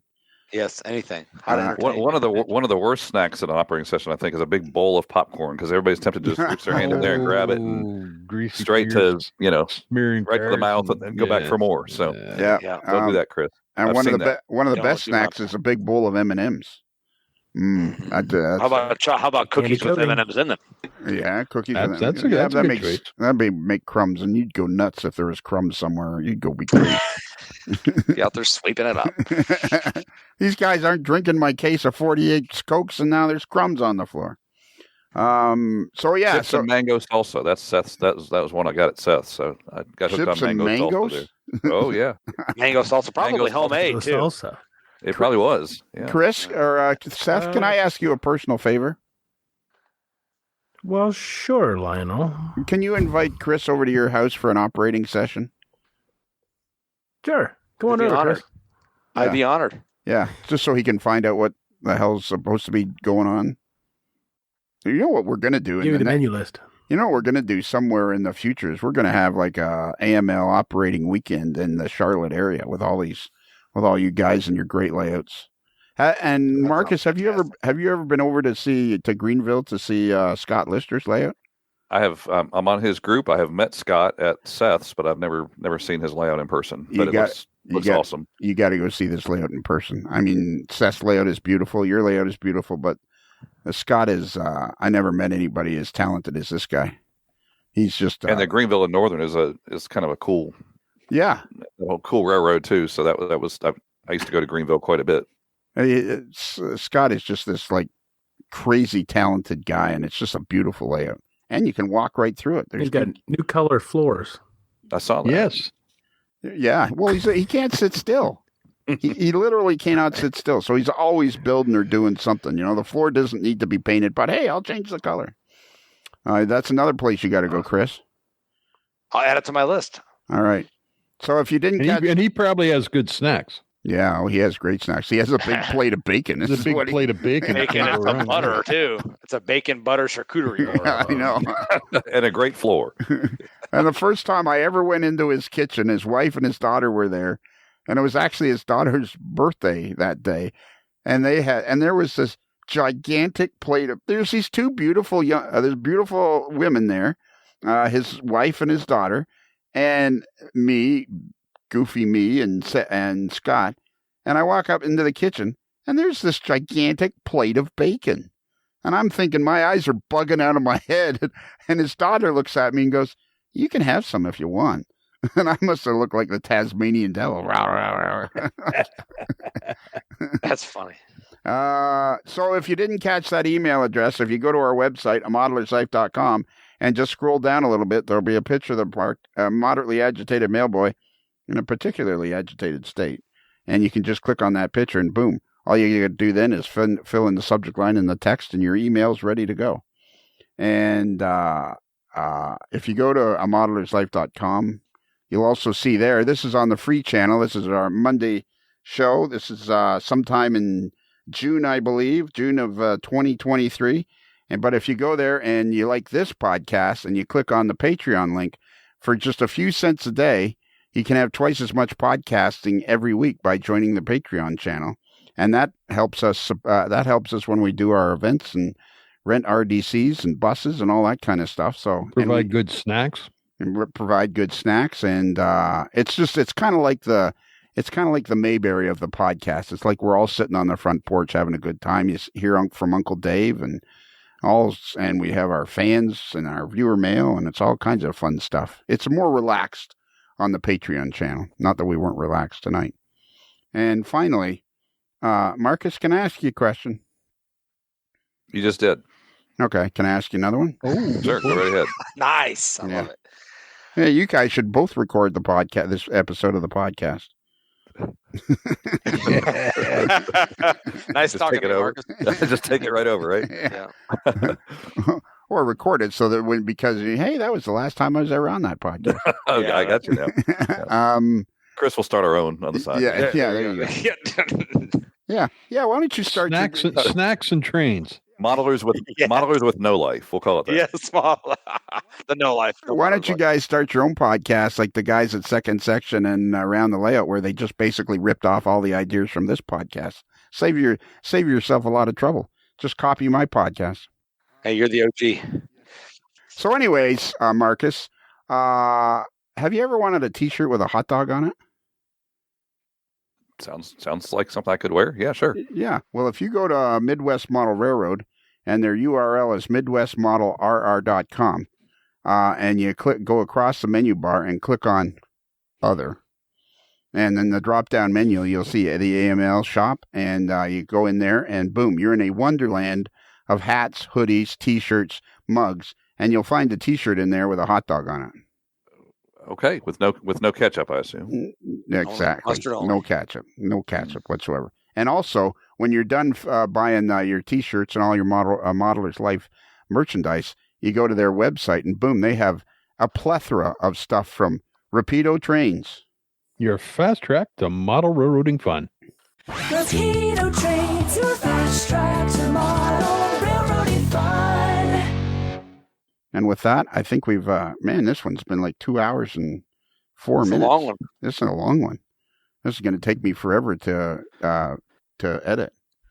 I was trying to get to part 56 or whatever, like you have with Mike May. So. Yeah, exactly. Yeah. Tony Custer holds the record. Well, you're going to be. You got to have you back on to talk about your V&O experience. That'll be fun, and your V&O influence. That'll be fun. That'll be a fun topic. Like I say, it could be. We don't always have to talk for 2 hours. We can talk for 30 minutes or 40 minutes or whatever it needs for that to happen. So now, Marcus, we have a job for you, and the key to it is there's no singing, there's no dancing, there's no interpretation. You just say "Happy Rails" to you, and you say it with enthusiasm. Do you think you can handle that? I've been trying. I've been practicing. I think I'll. You've been practicing? Yeah, I've heard it messed up a few times, so I don't want to mess up. Yeah, you don't want to mess up most of the time. And now I'm going to mess it up just because of that. Yeah, now you don't want to mess it up. No pressure. Well, Marcus, as we close the barn doors on another episode of A Modeler's Life, and the sun slowly sets over the back 40, I guess there's nothing else left to do except for you to say, Happy Rails to you.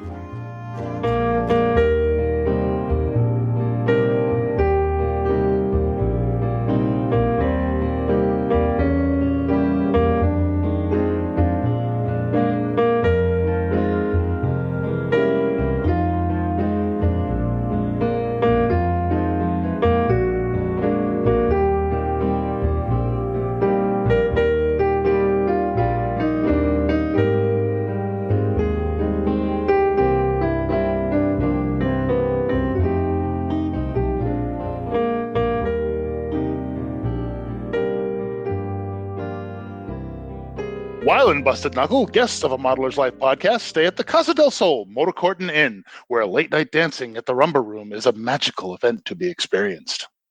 It's another Lincoln Homer.